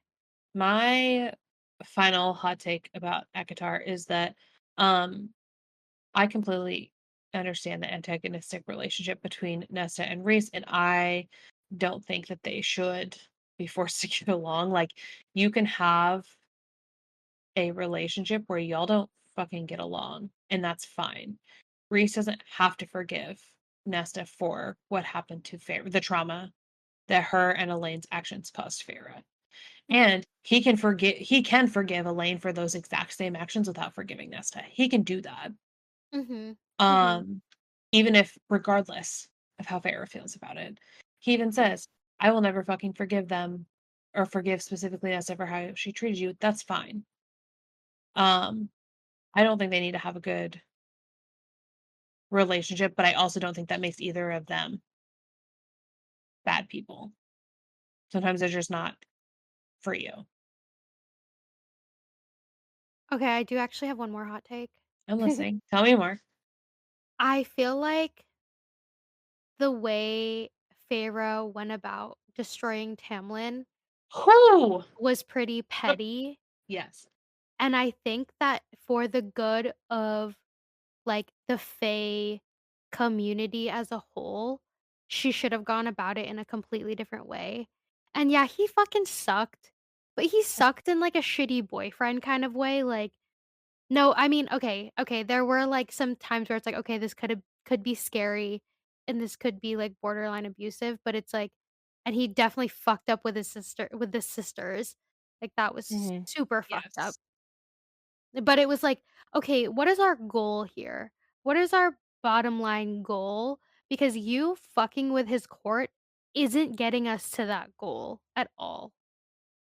Okay, I guess I do actually also have another take. It is completely it is completely in line with who Feyre is, as well as her emotional maturity at the time, that is Mhm. the plan she wanted to execute, why the fuck is not a single one of these over 500-year-old warriors who have been ruling a kingdom not saying, maybe we don't fucking do that. Yeah. Yes. Like, why doesn't Reese have a sit down, come to Jesus moment with Feyre and says, we aren't fucking doing that? Okay, that one I know. That's the only one I do understand because it's like I give it the whole mate blindness. Nah. Why I isn't I why isn't Cassian saying something then? Cassian no, Cassian doesn't have an excuse, Azriel doesn't have an excuse. More is like her best like they're besties. Like she could have easily been like, "Hey girl, I've been alive for a long time. Let me tell you a thing or two about politics." When after in ACOWAR, when Cassian shows up and says to Farrah, you and me have a fucking problem because as my high lady, you're mine. Mine to Mhm. serve. Right? Mhm. Where was that energy for like not fucking up a whole court?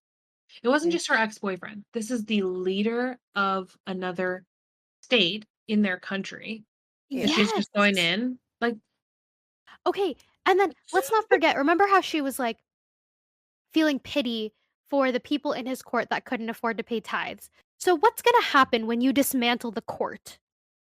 What do you think is gonna happen to those people? Are they just gonna be living their merry lives? Like, no, of course not. Like, things function in a specific way. You think if you take down the leader, oh, all the people are just gonna be fine and dandy? No, like, she had no backup either. It's not like she took down his court and then took over and made things better. She just kinda left it in ruin, which was honestly bullshit for everybody else involved.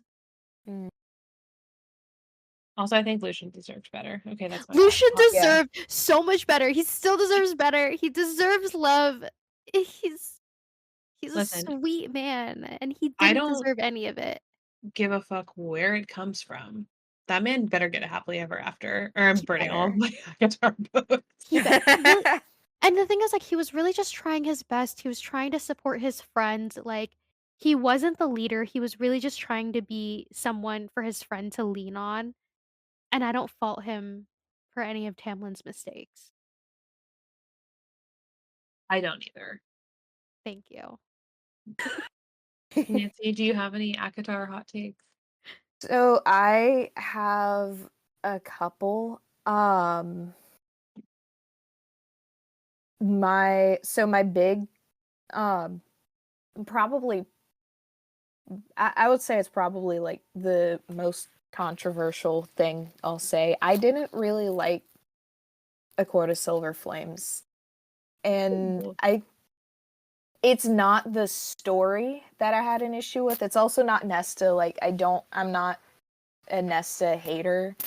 I Mhm. don't know what it was exactly. I feel like the writing quality wasn't the same level as the first books in the series, and like it felt like her arc, like her healing journey wasn't given um it wasn't given like the I lost the word I was trying to say. Like it wasn't done executed properly, I feel like, for me at least.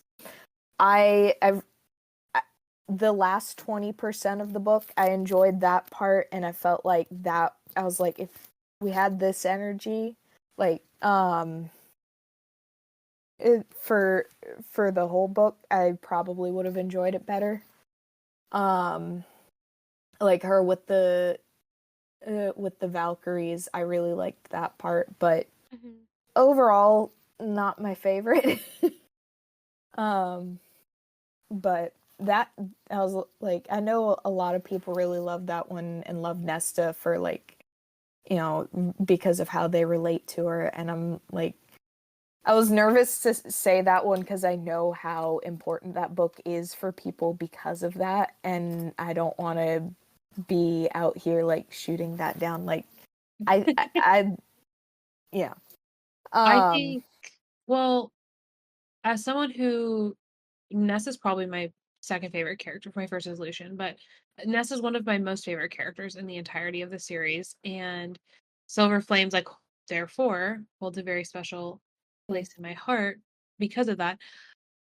I completely understand what you're saying, and anyone Yeah. who says, "Oh, it's exactly the same, and it fits exactly in line with all the other ACOTAR," but reread it. It doesn't. It's different. And like I read them all last year for the first time. So I was reading them like pretty much back to back. Yeah. And so I like that probably made it easier for me to notice the change in writing quality. Because like I read them pretty much back to back, so I was like, okay, yeah, this is different. Um but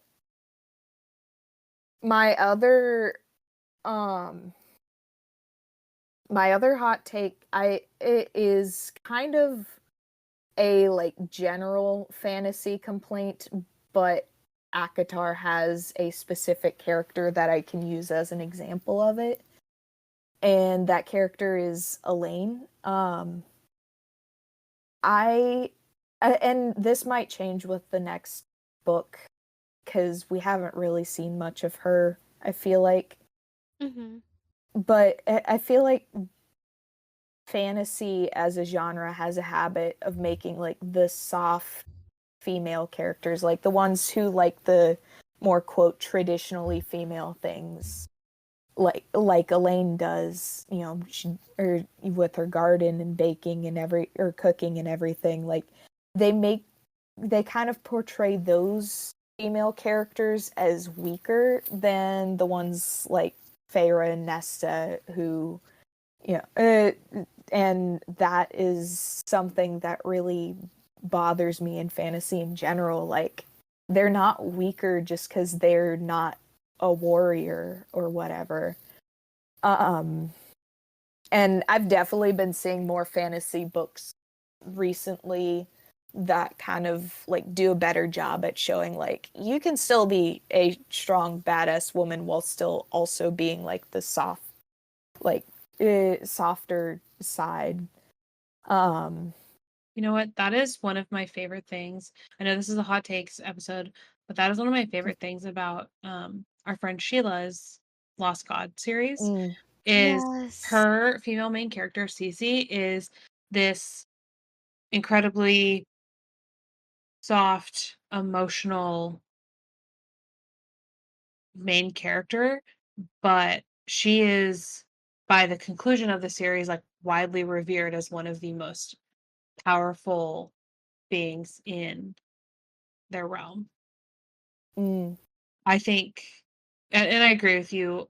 I'm excited to see how Elaine develops over the next couple books. I would bet money on it that the next Avatar book we're getting is a Nesta-centric story. mm, Um, Oh, you think? however, I do. Um, based off of Crescent City. I want an Elaine But book. I do too. But I'm excited to see where Elaine's story goes. Um, and I think it'll be really interesting how the author decides to handle that because we saw a lot of very feminine traits specifically in Farah and in Bryce, even more specifically in Bryce and Lysandra in Throne of Glass, that Mhm. were turned into some of the best weapons in the entire series. mm. Mhm. Mhm. So I'm interested to see how she develops Elaine's Yeah. character.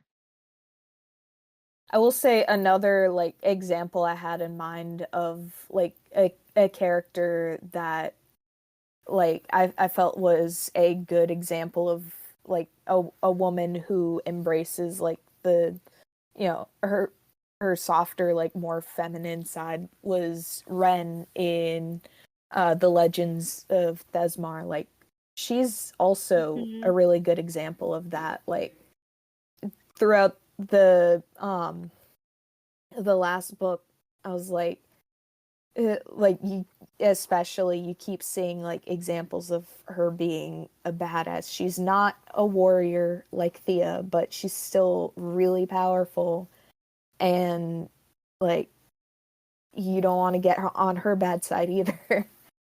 I completely agree.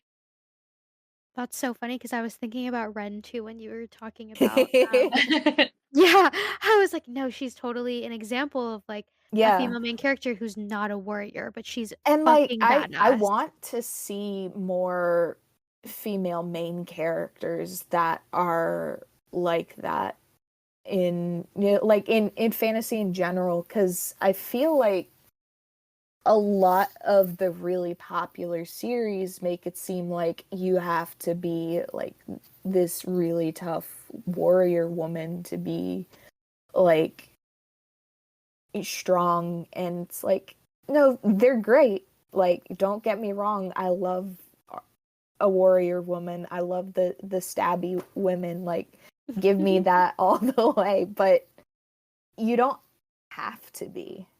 Like, if Mhm. that's not you, like, then that's okay. Um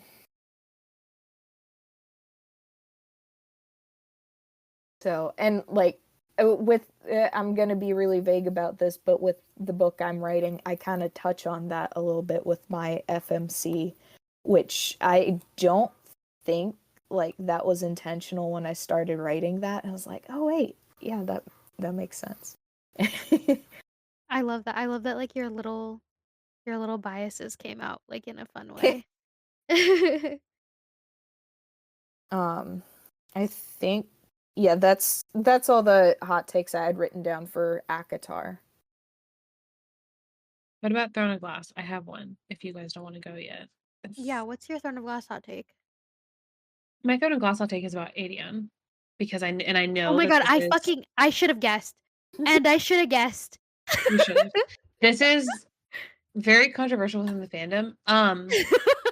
With Drew, you and I have talked about this before. I think at No, length. we have, because I don't He necessarily agree with you.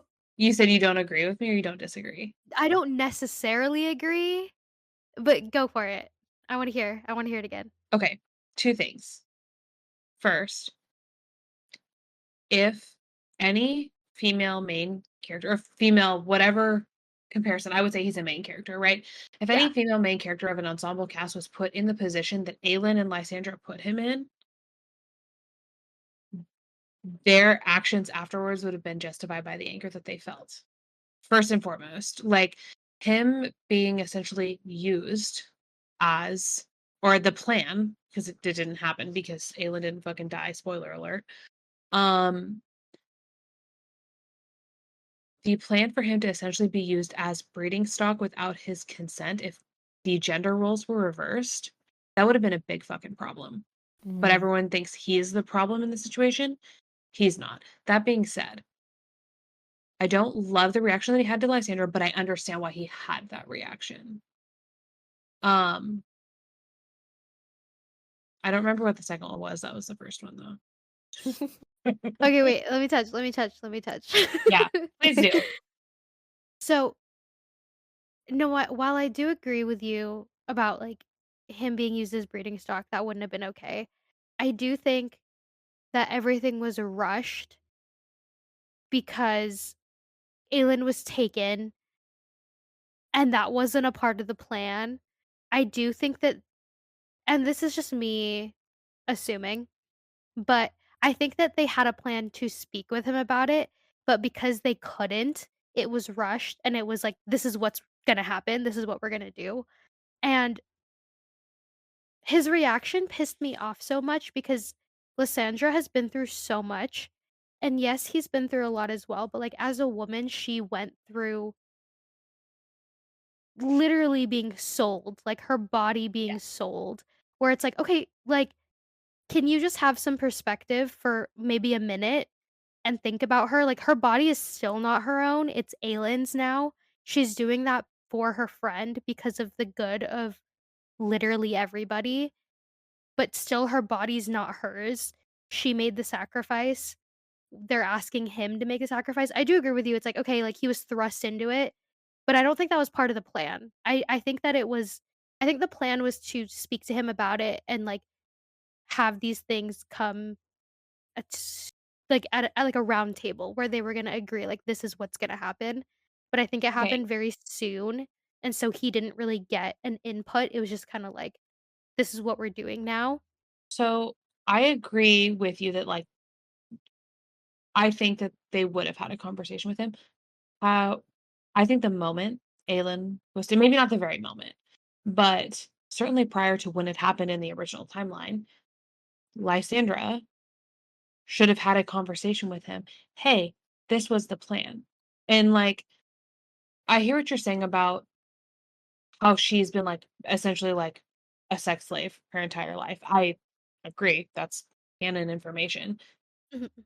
I do also understand his emotional outburst at finding out this incredibly like upsetting information when he's already like not doing real chill. Mhm. Um One of the really wonderful things about Throne of Glass novels is that we can be looking at it from two completely different points of view. You're looking at it from like the Lysander angle, and I'm looking at it from the Aedion angle, and we're both like, yeah, there's definitely both. There's wrongs on both sides. Like, I'm Mhm. not saying that, but the situation like all around fucking sucks. I think that Yeah. like that information should not have come to him in the way that it did. I think Yeah. that should have been a conversation that either he and Aelin had, or he and Aelin and Lysander had, or that he and Lysander had, and not just like, "Surprise! We're breeding!" Like, I wish I remembered the timeline more. But no, I agree with you where it's like, that's the thing I love about Throne of Glass where it's everyone is so human. They're so human in their reactions and in the way they go about things where it's like, yeah, and what he did was fucked up to her. Like, he reacted in a really annoying way, but also it's warranted and it makes sense. But also she should be annoyed by him. Like, it's like everyone's feelings are valid here. yeah, And I do like that aspect where it's like, okay, like, we're all hurting, but we all have, like, a common enemy and, like, we're all trying to make the it to the end only here. the only person who did absolutely no wrong was Rowan Whitethorn. I'm trying to think. No, I'm, like, really trying to think. Like, That man did no wrong. My other hot take about Throne of true. Glass, I remembered, I don't give a fuck about a lead, and I'm so sorry. I do not give a fuck about a lead. No, no, no, no. Okay, okay, I can take all your points of view about Adeon, but are you serious right I just now? don't Drew, Are I just you don't fucking feel me? Drew, I don't feel any fucking type of way about her. I don't care. I don't like Lorcan She's either. I think she's, like I think she's it's she's an emotional character for me because she has a tie to Aylin's past, Yeah. and she's also I mean, besides, like, stale kale, she's, like she's one of the more human characters in this series where I think she's a great representation of the country as a whole, where she was put down and she was constantly put down, kicked down, spit on, and she said, "Fuck this." She said, "Fuck all this shit. I'm gonna do whatever I want. I'm gonna take control of my own future." And Mm. she did it, and I love her, and that's how I feel about a lead. I hear that, but that is the least interesting plot line to me in the entirety of the series. Oh my god, the thing about Throne of Glass is I genuinely love every single character, like, I know I make fun of Kale, but I really appreciate him, and I appreciate what he brought to the series and the lessons he gave Aelin Yes. and his arc, like, I genuinely enjoyed his entire arc. His character arc was one of the more interesting to me, and, like, I would say, like, the OG trio plus, like, Rowan is my most favorite characters. Those Mhm. 4, that core 4. Um But, like oh, here's my other, like, hot take. If you haven't read Tower of Dawn, don't even fucking talk to me about Kale. I don't wanna hear your opinions about him if you skip a whole entire book Mm. That's in the actually middle insane. of the series. Okay, high school me, 100% woulda done it. I woulda done it because I used to do that shit. I fully used to, like, skip chapters with characters I didn't like, so I fully would've skipped Tower of Dawn. But I'm glad that's why I'm glad I read it as an adult because that whole book made me see him in a different light, like, it it definitely showed me, like, what his purpose was in the series. I also just, like, have a really soft spot in my heart for people who are, like, diehard loyal, and he was you can say so many really bad, terrible things about him, but he was, like, diehard loyal to Dorian. He would have done Mhm, anything for him, and, like, that's what broke Dorian out of his possession, was, like, mhm. that he thought his dad was gonna kill Kale, and there's people who still are like, yeah, but he was mean to Aelin." I do still think that's Ugh. annoying. I think it's just more so, like, that's annoying, like, "Oh my god." Like, early series Kale is, like, a different person. I don't like He's early 20. series Kale. Yeah, he's stupid, he's a stupid boy. Yeah, he's a stupid boy, but here's the thing, if and here's my thought in general about relationships like this is just only applied to Kale and Aelin, but, uh, when the protagonist said and their this relationship says, "You know what? We've been through our shit, but, like, we're good." Cool. I'm good then. Mhm, If that main character is gonna say, I love you and I forgive you anyway." Cool. I love you and I forgive you anyways. mhm, So, like, mhm. also, Queen of Shadows goes the hardest. It's such a good book. So oh my god, my little sister's about to start Queen of Shadows, I'm so excited. That's my favorite of the entire series. I don't know which one is my favorite. Look, we just get so many good moments. We get the "No, that's Rowan" moment, which, like, that's the best moment. We get the witch killer moment. Yes. Oh my god, wait, we We get, like, the get Manon versus her grandma moment. yes. We get isn't that when Caltaine blows up Yeah, chapter oh my god. 2? Okay, Caltaine, number 1 underrated character. I see her get a lot of love. Like, recently, I've seen her get, like, a lot, I you're no, you're right. and I have I seen it was recently. I was thinking about it, and I was like, the fact that the entirety of Aylan's success is built off of the small kindnesses she did for other people. Like, it's her giving Caltaine the cloak. It's her giving, um, Irene the money to travel. It's things like that. It's her standing in front of which this isn't exactly a small act of kindness, but this definitely did do something. Her standing in front of, like, the wall of rushing water to give, a lead and Lorcan the time to get out. Like, it's those things that give her that's why she won in the end, and, like, Mhm, her saving Manon's life because of how, Astrid yelled her name. mhm. Like, those which fucking Astrid, I can't even think about her without crying, but I know, I'm literally no, I'm literally tearing up right now. um, it Throne of Glass is such, like, a complex series. Oh, you know what? I've never seen anyone say they hate Throne of Glass. Maybe, like, the first but if they didn't make it past Crown of Midnight, I've seen them No, say, that like, doesn't "That count. wasn't for That doesn't me." count. The series really starts in Heir of Fire, so And the thing about Throne of Glass that, like, I think everyone needs to keep in mind is, like, Sarah J. Maas was fucking 15, 16 oh when my she god, wrote I this book. know. She was literally a teenager, like, you have to put yourself into your teenage brain when you read the first few books, and that's what I did. It feels so good when you read those books thinking about, like, where you were when you were that age. Like, There's, it like, some really moments where you're like, "A teenager wrote this," like, when Aelin talks about in the very first book, I think it is, where she eats, like, 3/4 of the pound of candy. Yes, You're like, yes, "That's uh-huh. teenage behavior." Oh, totally. I love it so much. I think Oh my god, okay, my one thing, my one critique of this series and the only reason I have this critique is because of Sheila Masterson and how she ended her series. Oh, woof. Okay. I wanted more. I needed more after the ending. Sheila spoiled us. Sheila gave us everything a reader could ever fucking want in a series. That is everything I've ever asked for in a series, is how Sheila ended her books. I agree. Um, I you know what? I just thought about another moment in Queen of Shadows. I'm gonna go back to it again because the "Thank you, my skin is dry." Excuse me?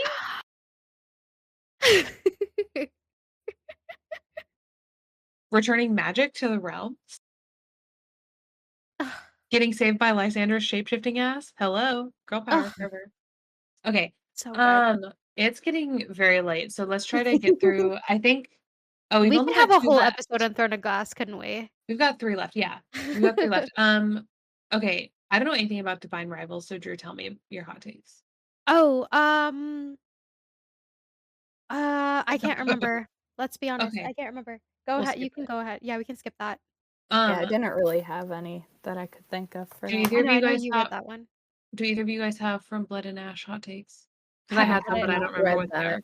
Oh, we Great. both haven't read it. All you, Harley. Okay, I don't remember, so it doesn't matter.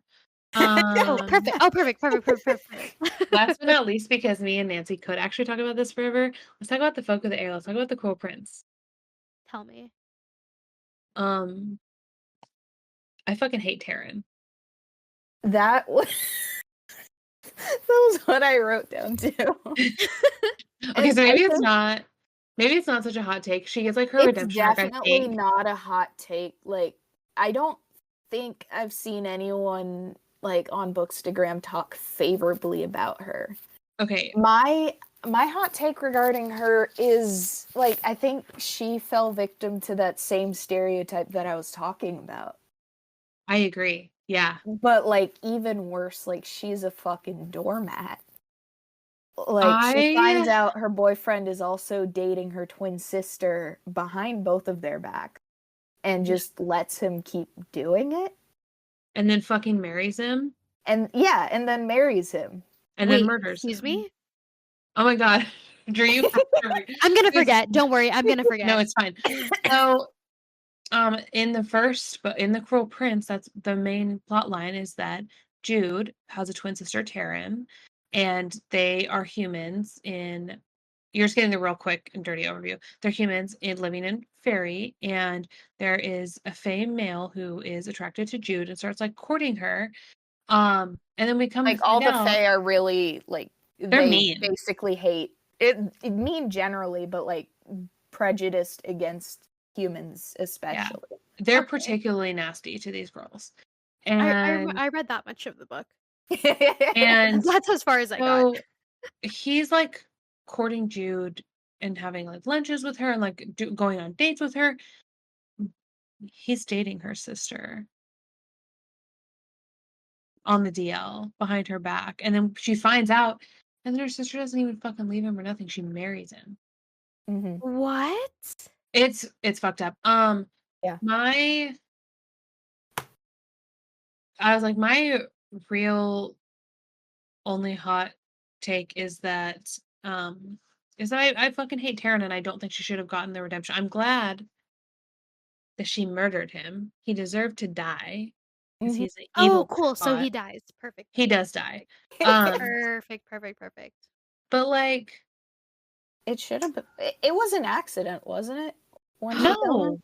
no, Oh, no. it was on purpose. Okay, I was misremembering that.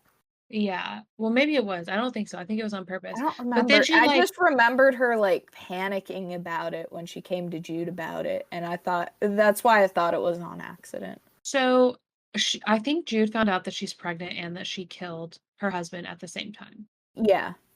And I think she thought that Jude would be like, "Yay, you killed him." And Jude's just like, "Okay." And I think that's what it was. That's my pretty Yeah. much only literal hot take about the folk of the air. All of the other takes I have are like medium temp. Um, I wish it wasn't a YA series. I wish it was like a full adult Mm. series. Like I wish we got more of the gore. I wish we got more of the battle. I Yeah, wish we I got think it could have the been really intimacy. well suited for an adult series, like, honestly. Yeah, and I think it was well, I think it was classified partially as YA because new adult didn't really exist yet. Yeah. And there wasn't this defined space where you could be writing about protagonists who eh, are very brand new adults. They're coming of age. It is a coming of age story about Jude. Um, but she's like 17 coming out of high school, going into her first like Yeah. job basically. That new adult space didn't exist when The Cruel Prince was published. I think it was published in like 2013. Um, I'm looking right now. Oh, it was published in 2018. So like that space did kind of sort of exist, but not the way it exists now. Certainly. Yeah, I think, like, if it had been classified, written as a new adult series, I think that would have been, um, like, a really good fit for it. I Um, I also think that the weird fucking detour that we take with like her sister, other sister, Heather's romance arc, I don't give a fuck about that. Get rid of it. I don't yeah, care about her that was kind sister. of extra. Like, I did kind of, I found Heather fun, but, like, that whole plot line was, like, I barely remember it. Yeah. So I think that could have gone in favor of further developing um Jude's romantic plot and developing the politics and the little miniature civil war that we got a little bit Hmm. better.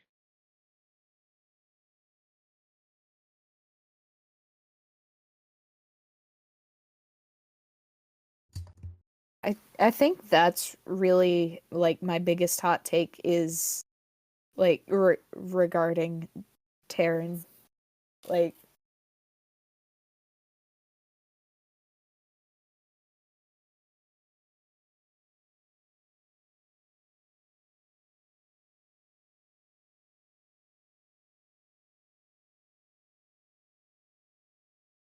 Did you disappear? no, I was like, Oh. I said, like, I was like, I don't Oh, think I I was had like, is there anything else gonna be to say. more? No, sorry. I thought for a second there that I, like, disconnected or something. Oh, I did too because we were just all sitting here. I think the Cruel Prince trilogy, the Folk of the Air trilogy, the original trilogy. I haven't read either of the new books that are out. I That haven't either. original trilogy plus the 2 short stories that accompany it they're fun. They're a really, Hmm. really fun time. I think actually of all those stories, How the King of Elfhame Learned to Hate Stories was probably my favorite. It was so much fun. Um, Other one short story. it is called The Lost Sisters, and it is a letter that Taryn writes to Jude about Oh, the event. I've seen that. I haven't read it yet. Um, I don't know where you can find it. I I think I, like, saw something about it once and looked for it on Amazon, and I think I I found it, like, I an think ebook. you used to be able to get it, I'm pretty sure on Holly Black's website. Oh, Um, I'll have to look it up if I yeah, remember. yeah, it just made me hate her more though, unfortunately. So, I unfortunately, think she's doomed to be hated, to be honest. So well, if she wasn't a piece of shit, then she wouldn't be hated. I know. I meant, like, the way she's written, like, she's gonna be hated. No, I agree. Like, I I think there were changes, like, if she weren't as much of a doormat as she was, she might have been a more likable character. It is kind of actually funny though, because, like, Jude is a very, like, a character that's like, I shouldn't like her, but I do. Like, she's okay, extreme, like, she's rude, she, like, all these things, like, but I love her anyway. Holly Black loves to write an unlikable female protagonist and make you just fucking love the shit out of her. Yeah. All of her books have that. Um, the other thing that I really think, the other last point I want to bring up about Taryn being a piece of shit, because that's all the entirety of our hot takes about the girlfriends are about Taryn being a piece of shit. Her sister is exiled, punishable by death, and she goes, "Please show up to my court hearing for me in front of your estranged husband, the king." Excuse me? Yeah. That's a really good point. I forgot about that. And But then yeah. he's having none of it. He goes, "Yeah, we're not doing this. You're not Taryn." Is this a bully romance? Oh, I don't know if I would say it's a bully romance because I feel like bully romance is like the uh contemporary brother to enemies to lovers. Yeah. And So if we're it's talking, more enemies to lovers than oh bully. yes. Oh yeah. Mhm. Oh, okay, okay, okay, Carden okay. tries to kill Jude in the first book. At least once. Well, I can think of twice. I'm really Um sometimes I'm like, I don't know if I wanna try this series again. it well, the and Nancy and I have talked about this before, but it's not a romantasy. Yeah, The yeah. romantic relationships are not at the forefront of this. The familial relationships really are. And then the politics are really, really at the forefront. So like it's a political fantasy that also has romantic relationships in it. And I know we've like Mhm. Nancy and I on the show have like beat that to death. Um Yeah.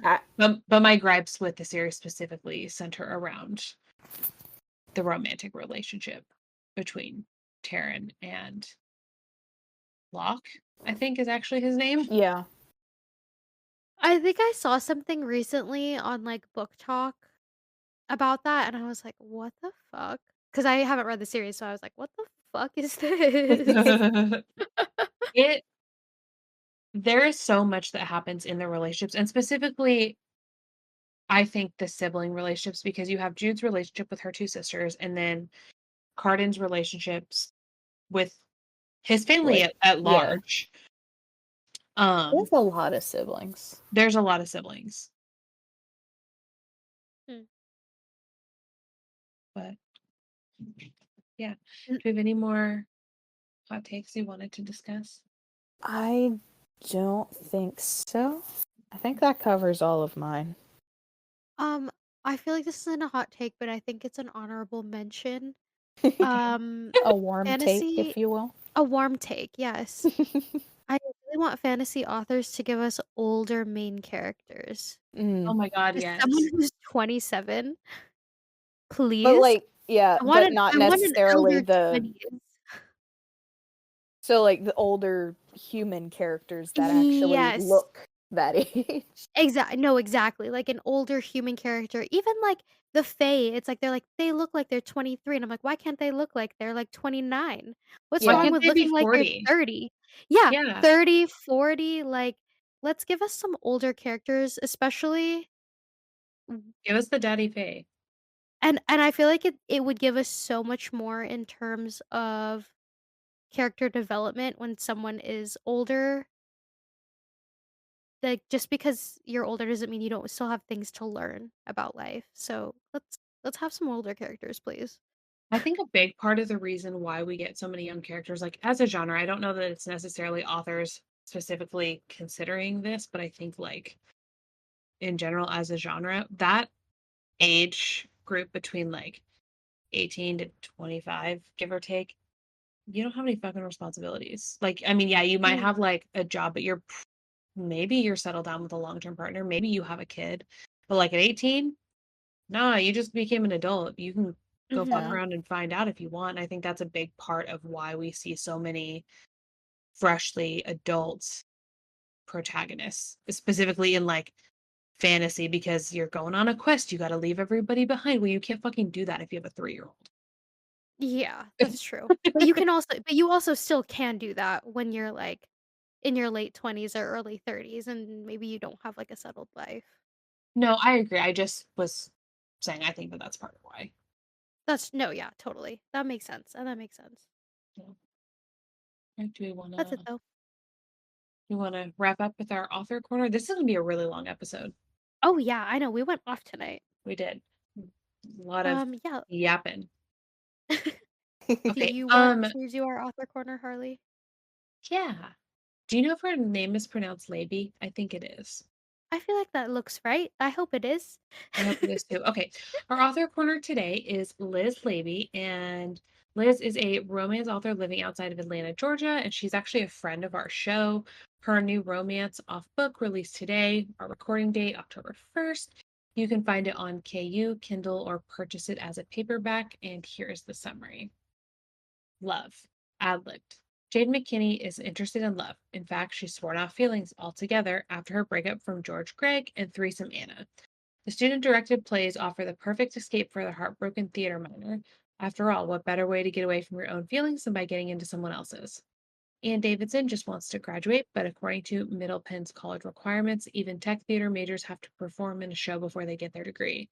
A terrifying prospect for someone who prefers lighting a stage to being on it. Thrown together as scene partners, neither Jade nor Ian are thrilled about being in the same spotlight. To make matters worse, their director insists that they spend time outside of rehearsal building chemistry. But Jade's hands-on approach is too intense for Ian, and Ian's offer of friendship is too boring for Jade. As the semester wears on, Jade's resolve to be alone wobbles in the face of Ian's steady devotion. But when their hearts go off script, will she exit stage left? Liz has 2 other published romance novels, Love Again and Deja Vu. You can find her on Instagram as @LizLeibyAuthor, that's Leiby. And you can find her books on Amazon and join her newsletter from her Instagram page, or you can hop into our show notes and you will find the links there. And that's it for the night. Thanks for hanging out. Yeah. Thanks, for guys. listening, and yeah. For those of y'all in the Discord server, you can share your thoughts on our comments, our takes. If you're in our Discord server, tell us your hot takes. Oh, great idea. Good idea. I'd love to see that. All right. Have a good night, you guys. Okay, good night, everyone. Bye. Bye. Thanks for hanging out with us today, guys. Follow us on Instagram at Bound and Book Podcast. My personal Instagram is at @undercoverfaye. You can find me over at HJK Reads. That's my initials. It's a fun time over there. And you can find me at Nancy Reads and Writes on Instagram as well. Thanks for reading with us, motherfuckers. Bye. Bye. I am